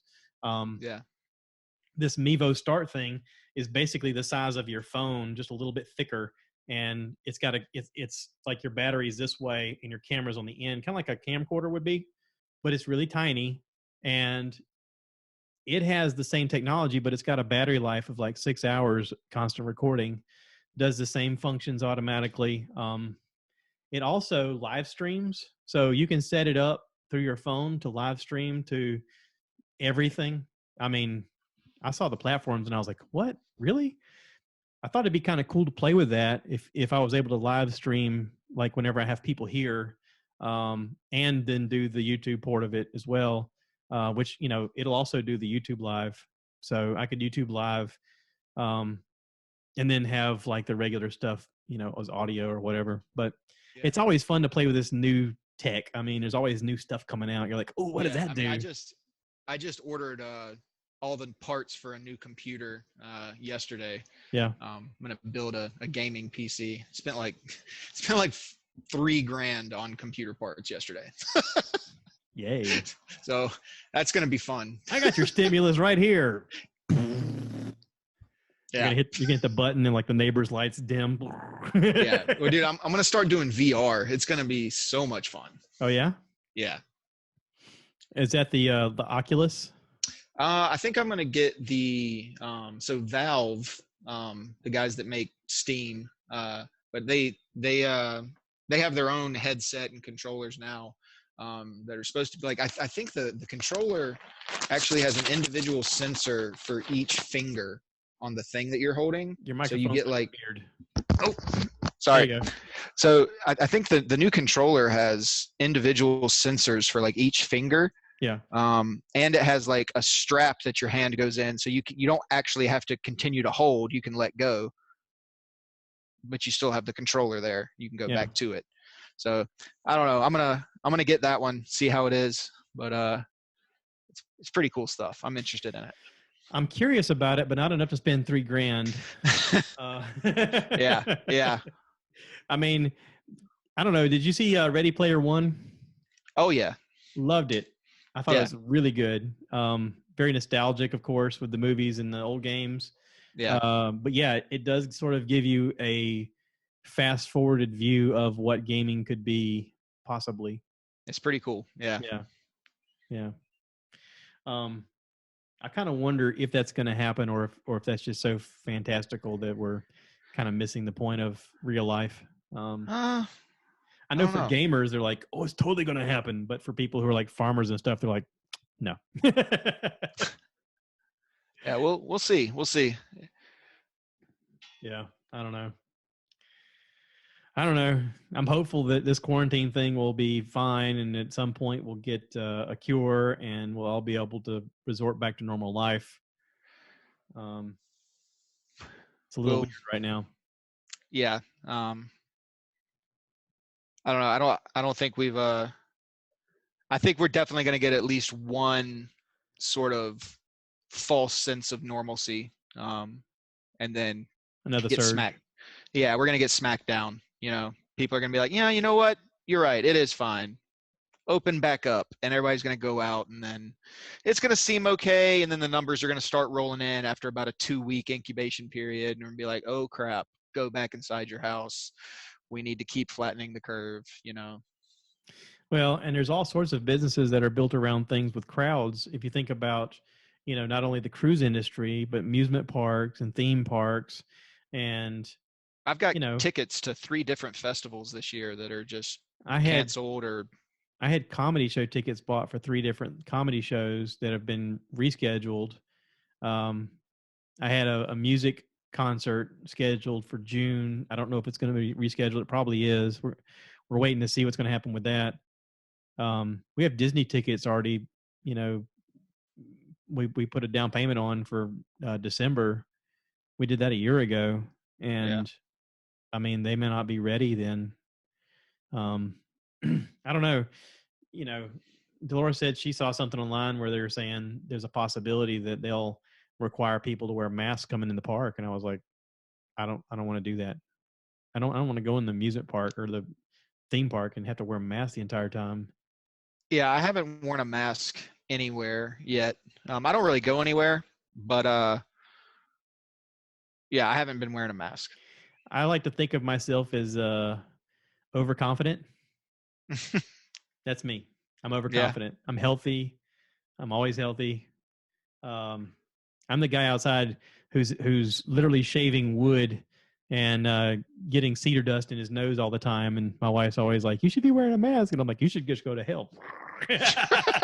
Leave me alone, devil woman. And then I go in the house and I blow my nose and it's all red from the cedar dust. And I'm like, yeah, maybe I should have worn a mask. But it's always afterthought, you know. I'm the overconfident afterthought guy. I can't remember what movie it's from, but don't tell me my business, devil woman. I don't know. God. I don't know. But I'm always, you know, of the theory of, you know, I'm fine. You know, obviously this is That was you want to Billy be Madison. careful. Oh, you want to be careful if you're immunocompromised or if you're around people who are immunocompromised. Yeah, absolutely. Obviously, if I was going to be around my mom, I'd have to worry about that kind of stuff more. She's kind of quarantined herself. She's she's staying inside as much as possible. And when she goes out in public, she's literally covering herself from head to toe in protective gear. Yeah. Which she should. One of the guys I work with, his son has I think he's recovered now, but he very recently was going through treatment for leukemia. So, he's having to be extra sensitive about that. He tries to quarantine himself when he gets home because he's traveling for work. So he'll come out here for 2 weeks and then go back home for a couple weeks, and he has to be really careful that he's not traveling for work and then bringing it home to his potentially immunocompromised son. Yeah we have a friend of ours that the husband and wife both fly for their jobs sometimes. Yeah. And he's had to continue to fly, whereas she's been able to work more from home.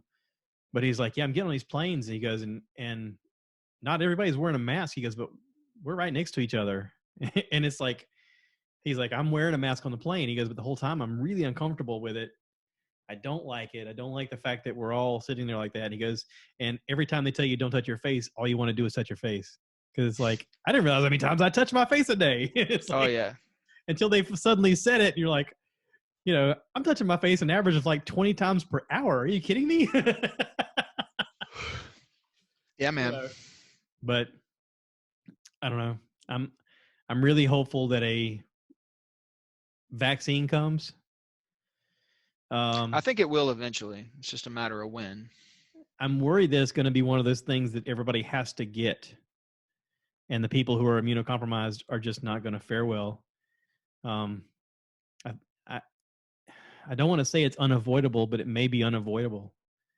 It sounds that we all have to get it. You mean? Yeah. It sounds very doomsday-ish to say that, but I really think that it's going to be one of those things where eventually we're all going to either get it or get a vaccine for it.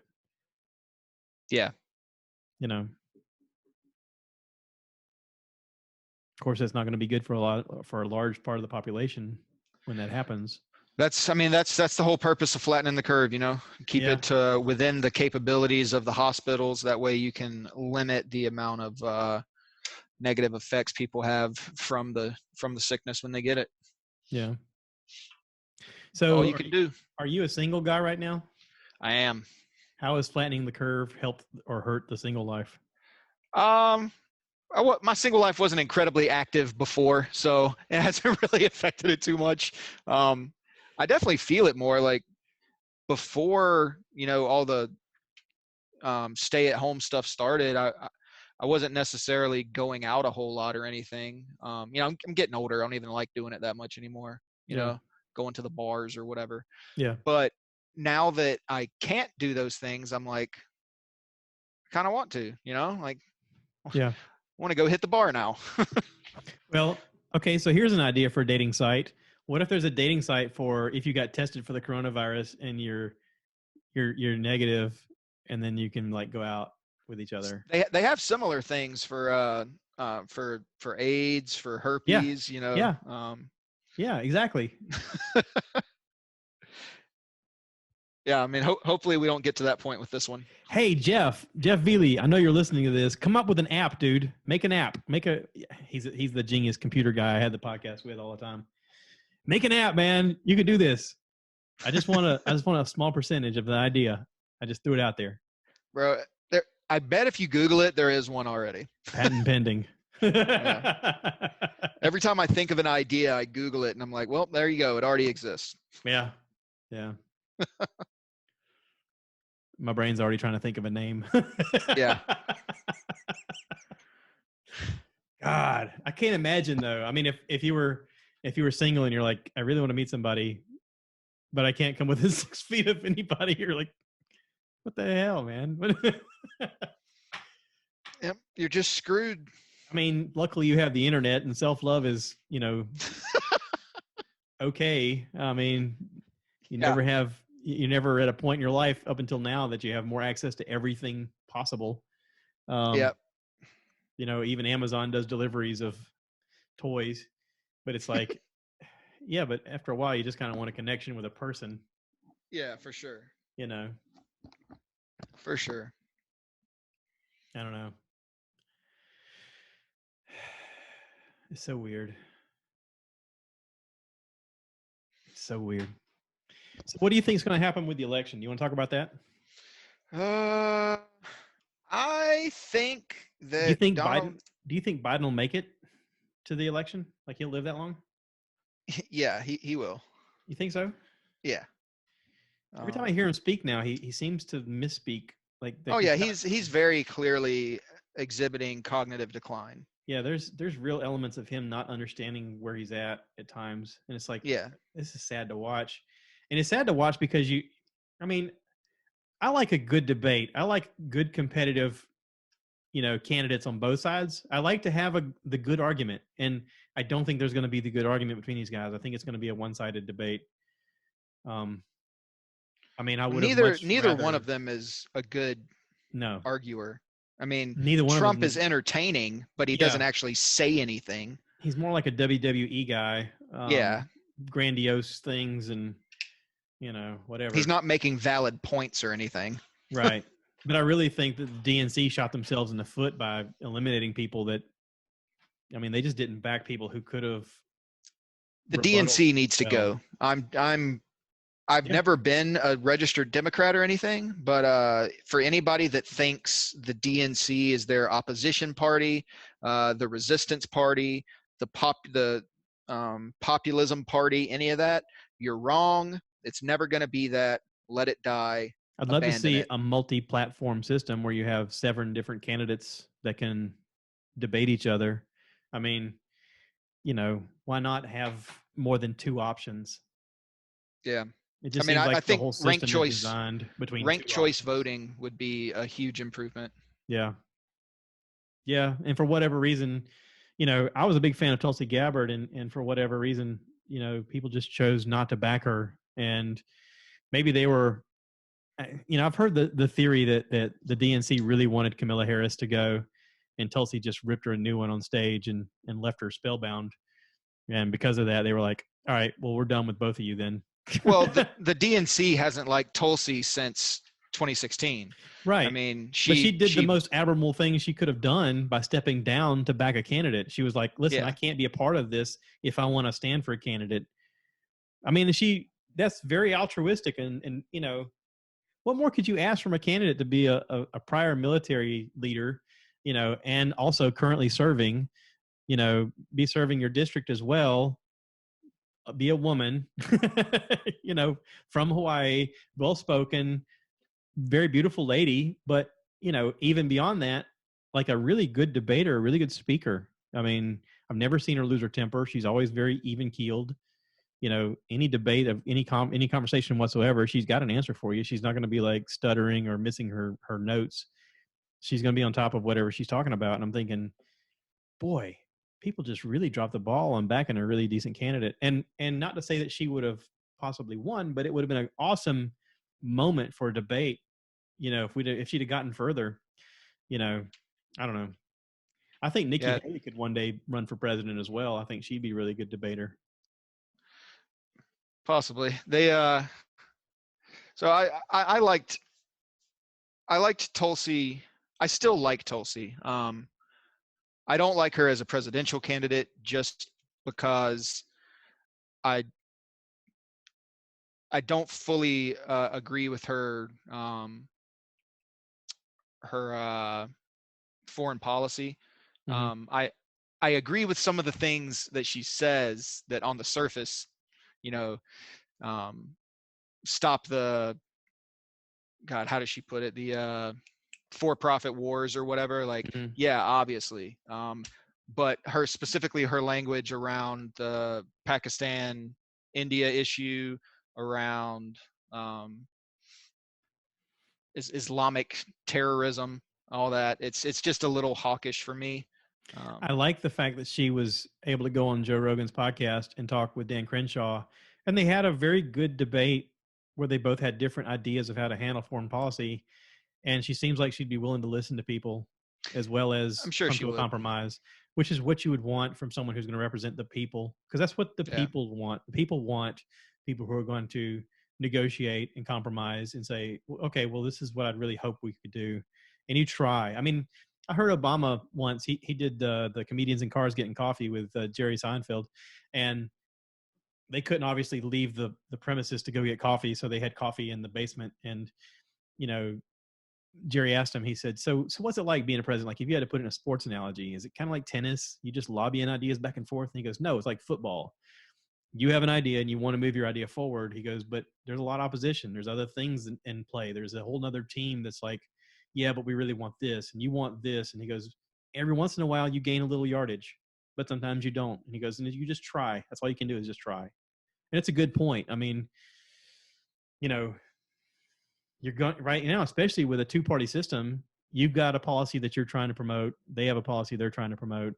And sometimes they're just crappy to each other because they're trying to influence their power, which you saw a lot of in like the House of Cards show. Yeah.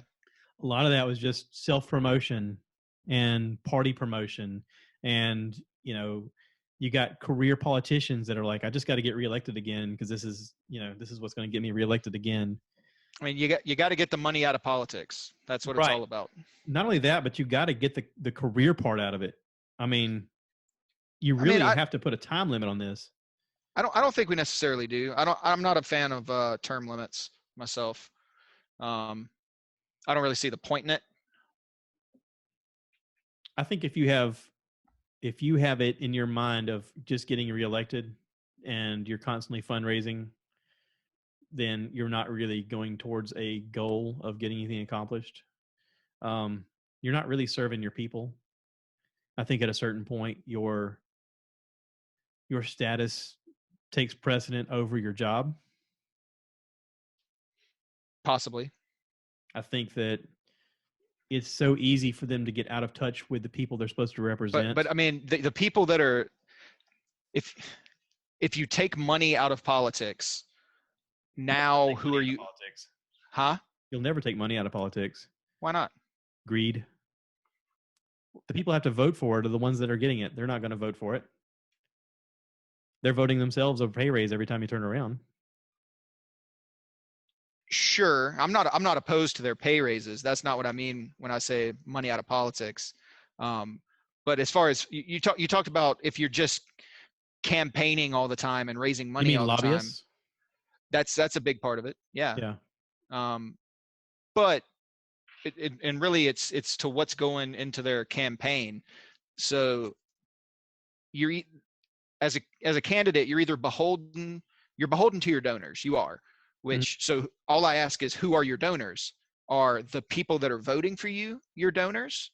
Because then I have no problem with you raising money from those people, because they're the ones that are deciding if you continue to have your job or not. Mm-hmm. So it really gets rid of your incentive of maintaining your status, because they only let you maintain the status if you're doing the job. Yeah. But if you're beholden to corporations, and Tulsi Gabbard made a point of talking about that. She said, people are only allowed to donate like $5,200 total during a presidential campaign. She goes, but the DNC has figured out ways around that so that they're instituting corporations and then assigning a person to each one of those donations, and then the corporation donates the money. And she's like, that's why I'm not taking any donations from DNC. She's like, it's totally people funded. And she was the first candidate I've ever given money to. I'm like, I've never been passionate enough about politics to do that. But she was the first person. I was like, okay, this is all of the attributes I'm asking from a person. I don't agree with everything she says, but everything she says that she's standing for, I think is the right move. It'd be the same kind of things I would be, moving towards if I were a candidate. I'd be the one that would, want to call out people who are doing things that are dirty. I'd be the kind of person that, of course, my wife always says, you'd be the kind of person that gets kicked off of Survivor first. And I was like, okay, so yeah, eventually you got to call BS where you see it. I mean, and if you're in that realm and you have the ability, and it's going to be very hard for you to bite your tongue, you're just like, all right, we're going to cut through the crap here. And in a way, Trump tried to do that in the beginning with what he was saying, but then he just went about it wrong. I mean, he's like a bull in a china shop. Just, I don't know. I wish he'd stop picking fights with celebrities. Why bother? He's a child. Yeah. He's gotten a lot of things done though, which is the hard part to wrap your head around. Has he? Yeah. Oh yeah. Like what? I don't have the statistics in front of me. I'm not that smart. Okay. You're the political guy. Yeah, he hasn't done anything. Just take my word for it. I'm the political guy. You're the political guy. I'm just the guy with the microphone. Yeah. This is called stuff I heard. It's not stuff I know. There you go. I heard he's doing really well. I'm sticking to the brand, man. I never thought about that with the name of the show, that like it doesn't have to, yeah, nothing has to be factual. Yeah. It's just what I heard, man. I can make up a totally random story here and you'd be like, really? I'm like, it's stuff I heard. Yeah. That's pretty funny. I like that. Yeah. That's literally why I came up with the title, because I was brainstorming it with my wife and I was like, I told her, I said, I just kind of want to talk, and there's times where I'm talking to my friends and we just make up crap. And she was like, so it's just crap you heard? And I was like, stuff I heard. And she was like, yeah, I guess. And I was like, no, I'm going with it. And she was like, okay. There you go. Bless her heart. I can't believe she's allowed me to do all this crazy shit. She's probably glad it keeps you busy. Well, when this room I'm sitting in at one time was a kid's bedroom. And then whenever she got into running, we had turned this room into an exercise room. It had an elliptical machine and a treadmill, and I'd put a TV up on the wall, raised up really high so she could run and watch TV while she's doing it. And then we were literally sitting on the couch, and I was telling her about wanting to do a podcast with my phone, and my brain went, and we could convert that bedroom into a podcast room. And I said it out loud, and she went, oh, hell no. I said, okay. And I was thinking to myself, one day. Yeah. And then things just worked out. I mean, geez, I don't know. There's a lot of people that believe that you have to have a plan in place in order to do anything. One of my friends, Greg Steele, he has a podcast called 5 and 40, and he loves planning things. So he calls it 5 and 40 because he does 5 subjects in about 40 minutes. That was sort of his outline of what to do in the beginning. He loves doing research. So he'll talk about subjects and he'll bring out all kind of facts, and it's very interesting. But he's gotten feedback on the parts that people really like the most is they enjoy the facts, but they really enjoy his last segment, which is usually like a random thing. And he'll talk about something he's excited about. Yeah. So for a while he was doing one on bourbons, and he really enjoys bourbons, and he was talking about different kinds of bourbons. And then he started doing stuff on music, and people started giving a lot of feedback on the music stuff. And now it's like one of the people's favorite things. They write in and they're like, hey man, do the 70s music thing on this band, or So now he's like on this thing of talking about more and more stuff with music, but he loves the research. Like that's his whole thing is I want facts. I want to talk about facts. So here's the weird thing is he's in Albany, Georgia, and it's one of the epicenters of this coronavirus. He has like the third or fourth largest mortality rate per capita in the world. And so he's a nurse practitioner working in infectious disease in the hospital there in Albany. So he's like in the middle of all of this going on. And for him, it's very number centric because he's constantly looking at statistics. He's constantly looking at ways that they're trying to be safe and trying to protect people. So a large part of his show now is talking about how to keep, everybody safe during this and what they're learning and what they're trying to figure out. And I'm like, every once in a while he'll call me. He goes, hey, can I be on your podcast and just talk about nothing? And I was like, sure. He goes, I'm just sick and tired of talking about this shit, man. Can I? Yeah. Can we talk about Final Fantasy VII or I don't know, who knows, whatever, something in the news, something going on with a celebrity or something. I'm like, yeah, sure. So we'll do that,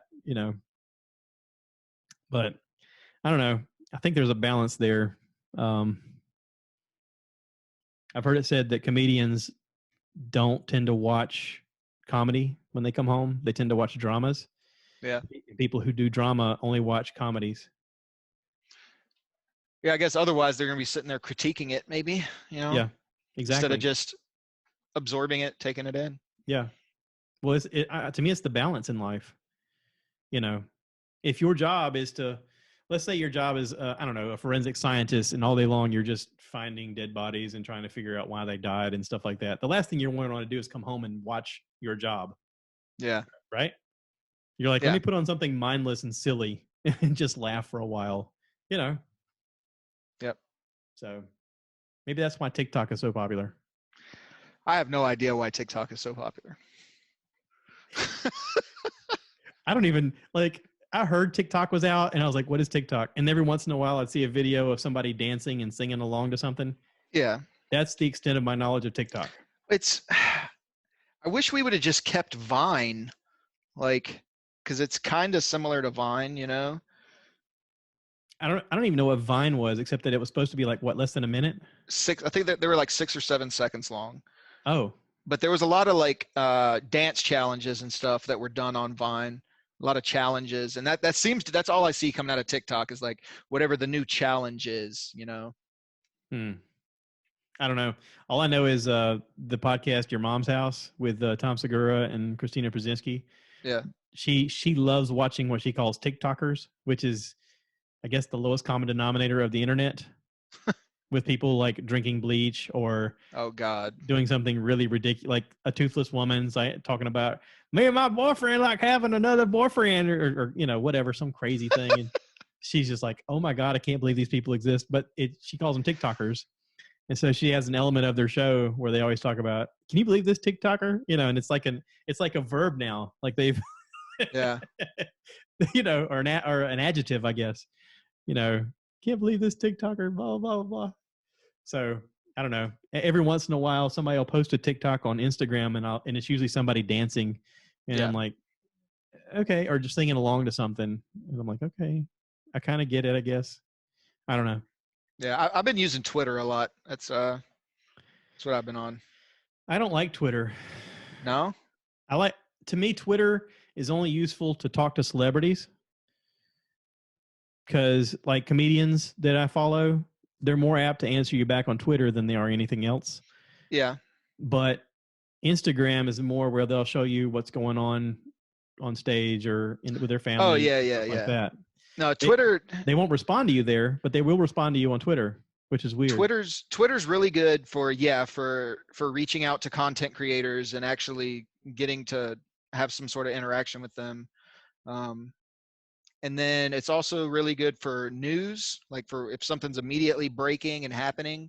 Yeah. You know, you can find the reporter that's tracking it that you seem to trust or enjoy their content and just keep watching.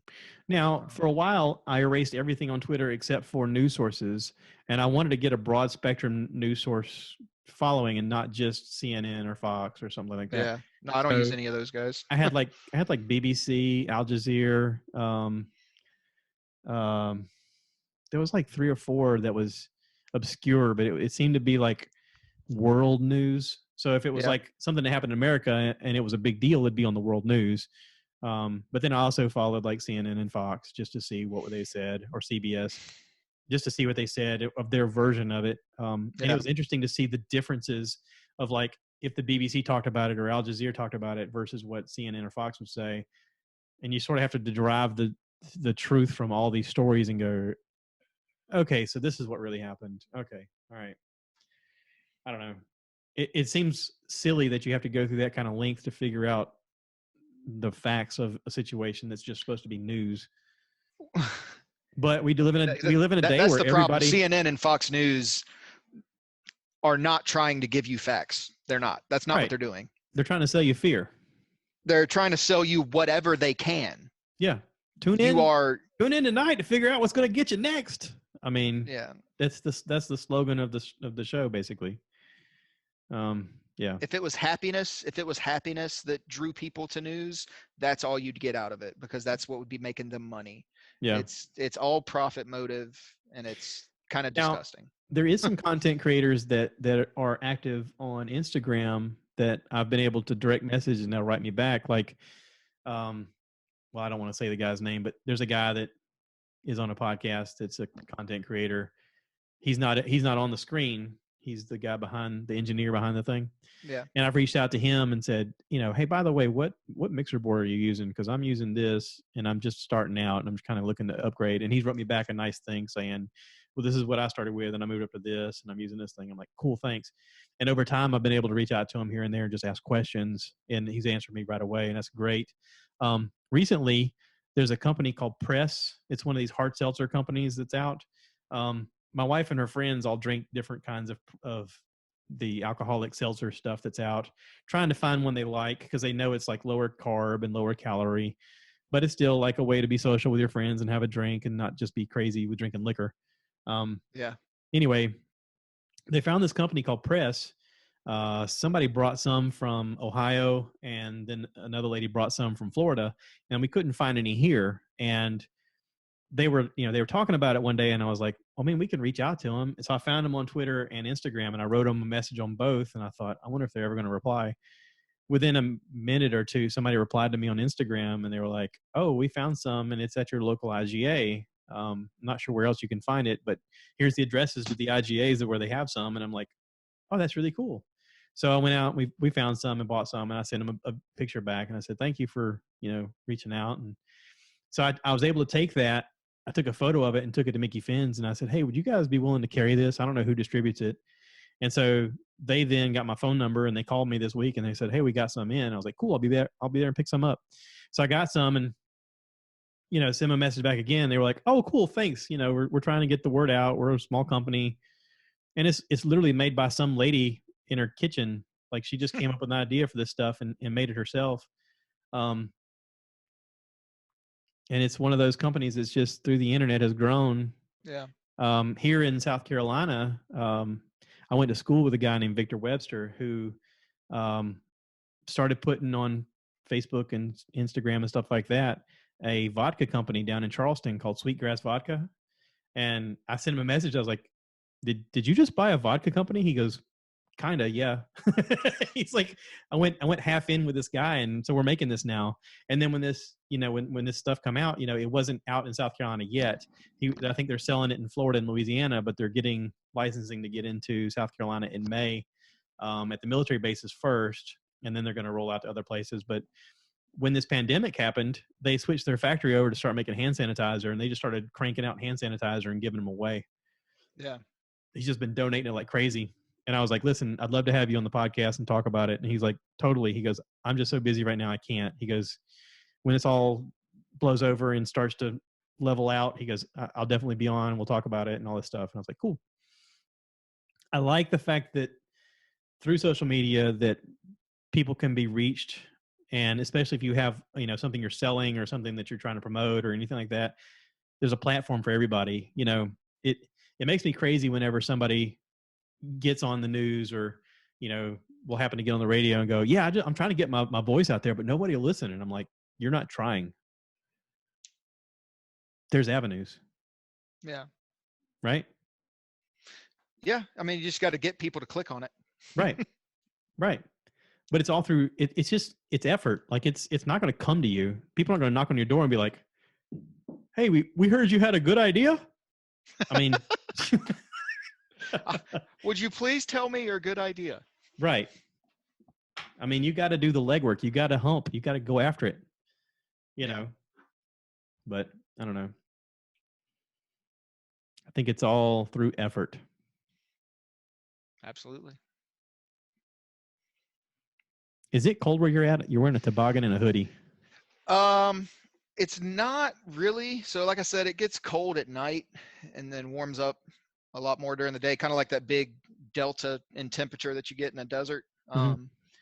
But for that reason, like right now, I just have my heat completely turned off. So when I wake up in the morning, it's about 60, 62 degrees in the house. And then by like the time the sun is setting, it's about 70. So I've got like an 8 or 10 degree swing in the house that I just let happen. So this is on from earlier this morning when it was 62 degrees when I woke up. Oh, okay. All right. But saves on the heat and gas. My dad's in Maine and they're getting snow right now. Yeah. Yeah. He's really excited about that. I bet he is. Yeah, I lived in New York for 3 years, and I was not a fan of the winters there. Yeah. Yeah, poor guy. Yeah. They bought land in Georgia, and their plan was to go to Georgia during the winter when it got ridiculously cold. They have a spot set up with an RV that they can park the RV on, and it's got, septic tank and water and electricity already plugged in. They came down, and it started raining like crazy, and it didn't stop raining for like 2 months. And then the pandemic happened, and he was like, "We're just going to go home." It's like, we're just going to go back to Maine because this is ridiculous. Yeah. If it's going to rain every day and we're stuck inside, I might as well be stuck inside at my house. So they drove back up to Maine and just dealt with the snow. Yep. Yeah. But anywho, I've been watching this show on Netflix called Afterlife. Ricky Gervais. Have you seen it? I have not. So it's 2 seasons now. The second season just came out. The first season, in the previews, it tells you, this is not a spoiler. In the previews, it shows you his wife passed away of cancer, and he's supposed to continue on living. And she made him a video on his laptop that he watches daily of her giving him encouragement. And there's elements of it that are sad, but there's also elements of it that are very uplifting. And it's one of those things where, like we were talking about earlier, a comedian doing a drama, it seems to be something they can tap into very easily because there are elements in comedy that are very dramatic. Ricky Gervais always had a flair for the dramatic. He's excellent in this. Yeah. Especially season 2. The episodes are only like 20 something minutes long, without the commercial or without the credits. It's maybe 25 minutes long, so you can burn through the season easily. But there's a scene at the last part of season 2 where I was this close to crying, this close. Just, he had me. Yeah. I would probably cry then. I am a sucker for tear jerking anything in a media. Yeah. They'll get me real quick. there's a lot of silliness that happens. There's a lot of, because he's trying to get out there and he's trying to like interact with his neighbors and people he don't normally talk to, but he's like, yeah, whatever. I mean, what other choice do I have? Yeah. But yeah, there's a scene towards the end where he had me, and it's I always say that it's the element of a good actor to make you forget that you're watching a person who's acting. Yeah. Like, okay, so take example. If you watch anything with Matthew McConaughey in it, there's not a moment you don't go, oh, Matthew McConaughey's in this, cool. But if you watch Castaway, it's pretty quickly that you forget you're watching Tom Hanks and you're watching this dude stranded on an island. You're like, holy crap.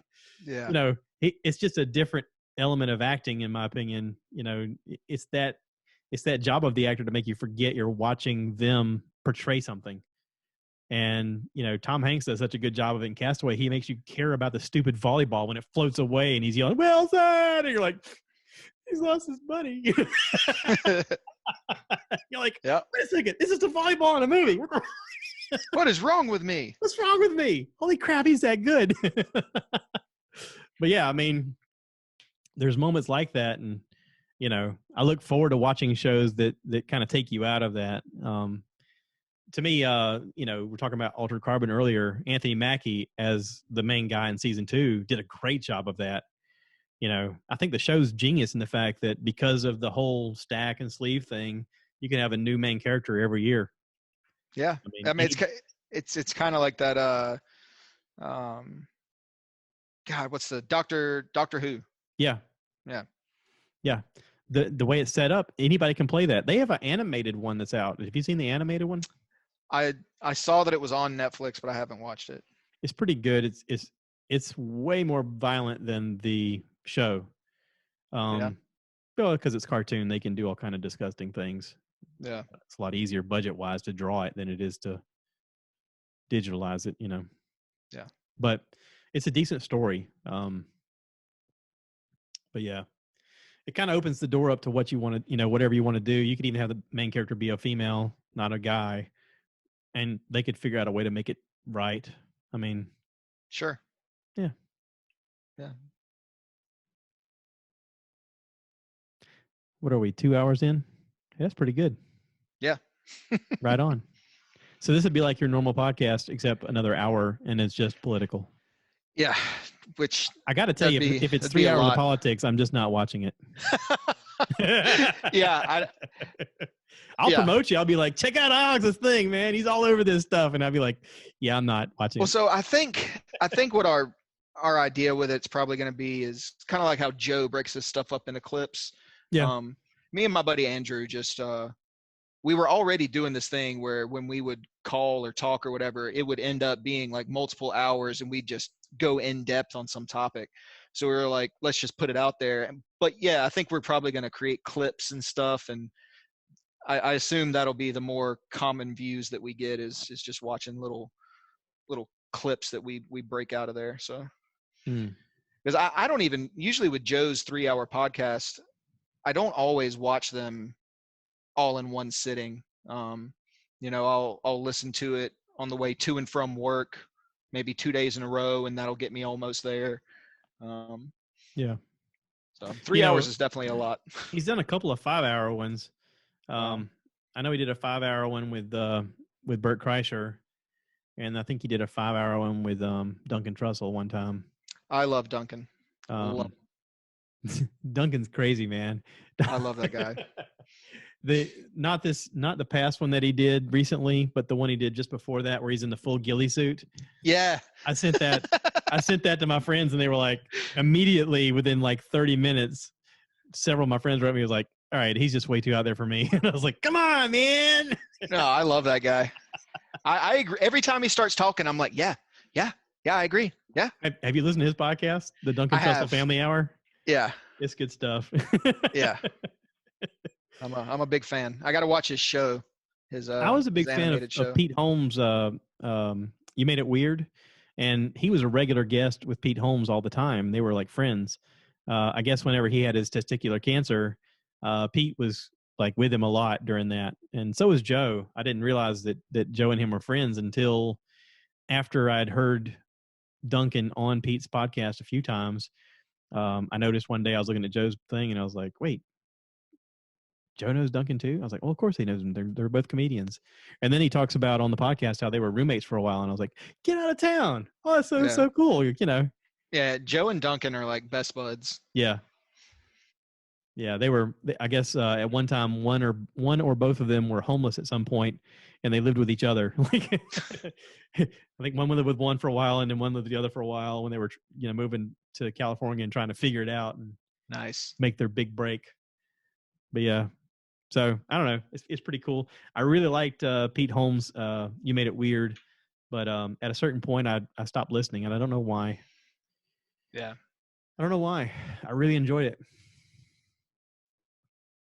It's just like stopping to watch. You stop watching a TV show or stop playing a video game, and there's tons of video games that I never finished that I was loving playing, and I just stopped at some point and never finished it. Yeah. Well, but I'm a completionist. Like I really have to finish something if I start it, even if it's like a crappy movie. I got to watch all the crappy movie because there's some element in my brain that goes, someone talked somebody into a lot of money for this. And you're like, I'm trying to find the redeeming factor of going, what is the one thing you sold them on? Because so far it's just junk, Yeah. Yeah, if I start something really crappy, I'll just keep watching it. And my wife sometimes will walk through. She goes, what are you watching? I'm like, this thing's awful. She's like, why are you watching it? I'm like, I got to find out how it ends. The Irishman. The Irishman. Yeah. I'm not a fan of The Irishman. No, man, it's too long. It's too much crap. I like the fact that it was based on a book called I Paint Houses. And it was this guy who supposedly was, Hoffa's best friend who says he killed him. Yeah. Did it really happen that way? I don't know. Probably not. One of the, I watched the show after the show where they talked about the fact that they were all in their 70s, and there's scenes where they're supposed to portray that they're younger. And Scorsese was on them like, you got to move faster here. He goes, I'm 76. He goes, yeah, but in this scene, you're 46. So run. He's like, oh, crap. So I had to do stuff over and over again to pick up the pace. And it's a story that he wanted to tell for a long time, but it's like, it's one of those things where you have to have the right things aligned so that you have the budget, you have the people, and you have the time. And I guess during this Netflix surge, Scorsese says, I want to make a movie. They go, yeah, Netflix is always going to be, if you can't get a major outlet like, Warner Brothers or Paramount or whoever, Fox, to buy your movie, Netflix probably will. Yeah. No. Well, and I think their model though is we'll offer it to you. We can't pay you a lot, but if it takes off, I mean, your next project maybe we'll fund better. Yeah. And I mean, the actors are taking that risk too. I call it the Breaking Bad theory. Whenever he made Breaking Bad, Cranston, he said, that he got paid crap for that first season, but their theory was this is going to pay off in the long run. And so they made it on a shoestring budget and shopped it around. Nobody wanted to buy it. And then when it eventually got picked up, AMC, showed it for, I think the whole first season, it got bad ratings. And they kept saying, no, just stick with it. It's going to pick up, and I think it wasn't until the end of the first season that the ratings started picking up like crazy. And they were like, okay, we'll do another season. So they were getting paid nothing the first season, just bare minimum. And then the second season, when it took off, they were able to renegotiate. But, it was that risk of, we're just going to try and put out good content and hopefully it'll be something, which I hear is the same thing that Justin Bateman did with the Ozarks. Like he was a writer, director, producer, and acted in it. I mean, if you picture a poker match of events, he's like sliding all of his chips forward and going, okay, here we go. It's a really good show. It plays like a movie the whole time. It's very cinematic. Yes. And the character development is just enough that you know who they are without having to say too much. Yeah. I mean, doesn't matter who it is. I mean, the first time you're introduced to the Snells, you're like, okay, these are dangerous people. Those are some crazy fucking, I'm sorry, excuse my language. Those are some crazy people. Yeah. I mean, when you go to the trailer park and you see them hanging around and just doing nothing, drinking and smoking, and you're like, okay, I know these people right away. Like with it just, I have family members like that. Yeah. I know these people. Yeah. The scene, they can cut through all the BS very quickly and you go, okay, I know what's going on here. They don't have to explain much. It's like, let's just get into the plot. Let's talk about it. And immediately you're in. I like the fact that it's, people try to compare it to Breaking Bad. And I'm like, yeah, but it's Breaking Bad after the family already knows everything. Because within the first episode, the whole family knows what's up and they're all on board because they have to be. Yeah. And they just rip that bandage off in the first episode. And you're like, okay, what do we do if everybody knows? And the cool part about it is they never forget to talk about the kids. Yeah, the kids play a very big role in the season the whole time. So yeah, and the son, I think the son is the smartest person on the whole show. Oh yeah, the kid's clearly some sort of genius, man. Yeah, he's taking all the stuff his dad taught him, like tertiary, just talking about, and went, oh, I'm gonna take that ball and run with it. Yeah, he's like, okay, I'm an expert on that now. Yeah. What do I learn next? What was this thing this past year? He's mining video game gold. Yeah. He's got bots playing for him. Yeah. That's a real thing, man. Oh, but he was turning it into real cash. I was like, go ahead, kid. Yeah. Yeah. That's pretty awesome. Well, dude, I got to wrap this up because I got to get some dinner going here soon. Yep. Sounds good, man. Appreciate you coming on and doing the podcast. And anytime you want to come on to promote your podcast or talk about what's going on, or if you just want to shoot me a message and say, hey, we got the first episode up, can you throw me a shout out? I'll do that. Cool, man. Cool. I appreciate it. Had a good time. Do you have a timeline on this? It's my first. You're lagging. What's going on? Podcast. Is this my internet or your internet lagging? I'm losing you. Alex. You completely froze on my screen. Maybe it's Zoom. All right, folks. Well, I guess that's the end of the podcast because the internet has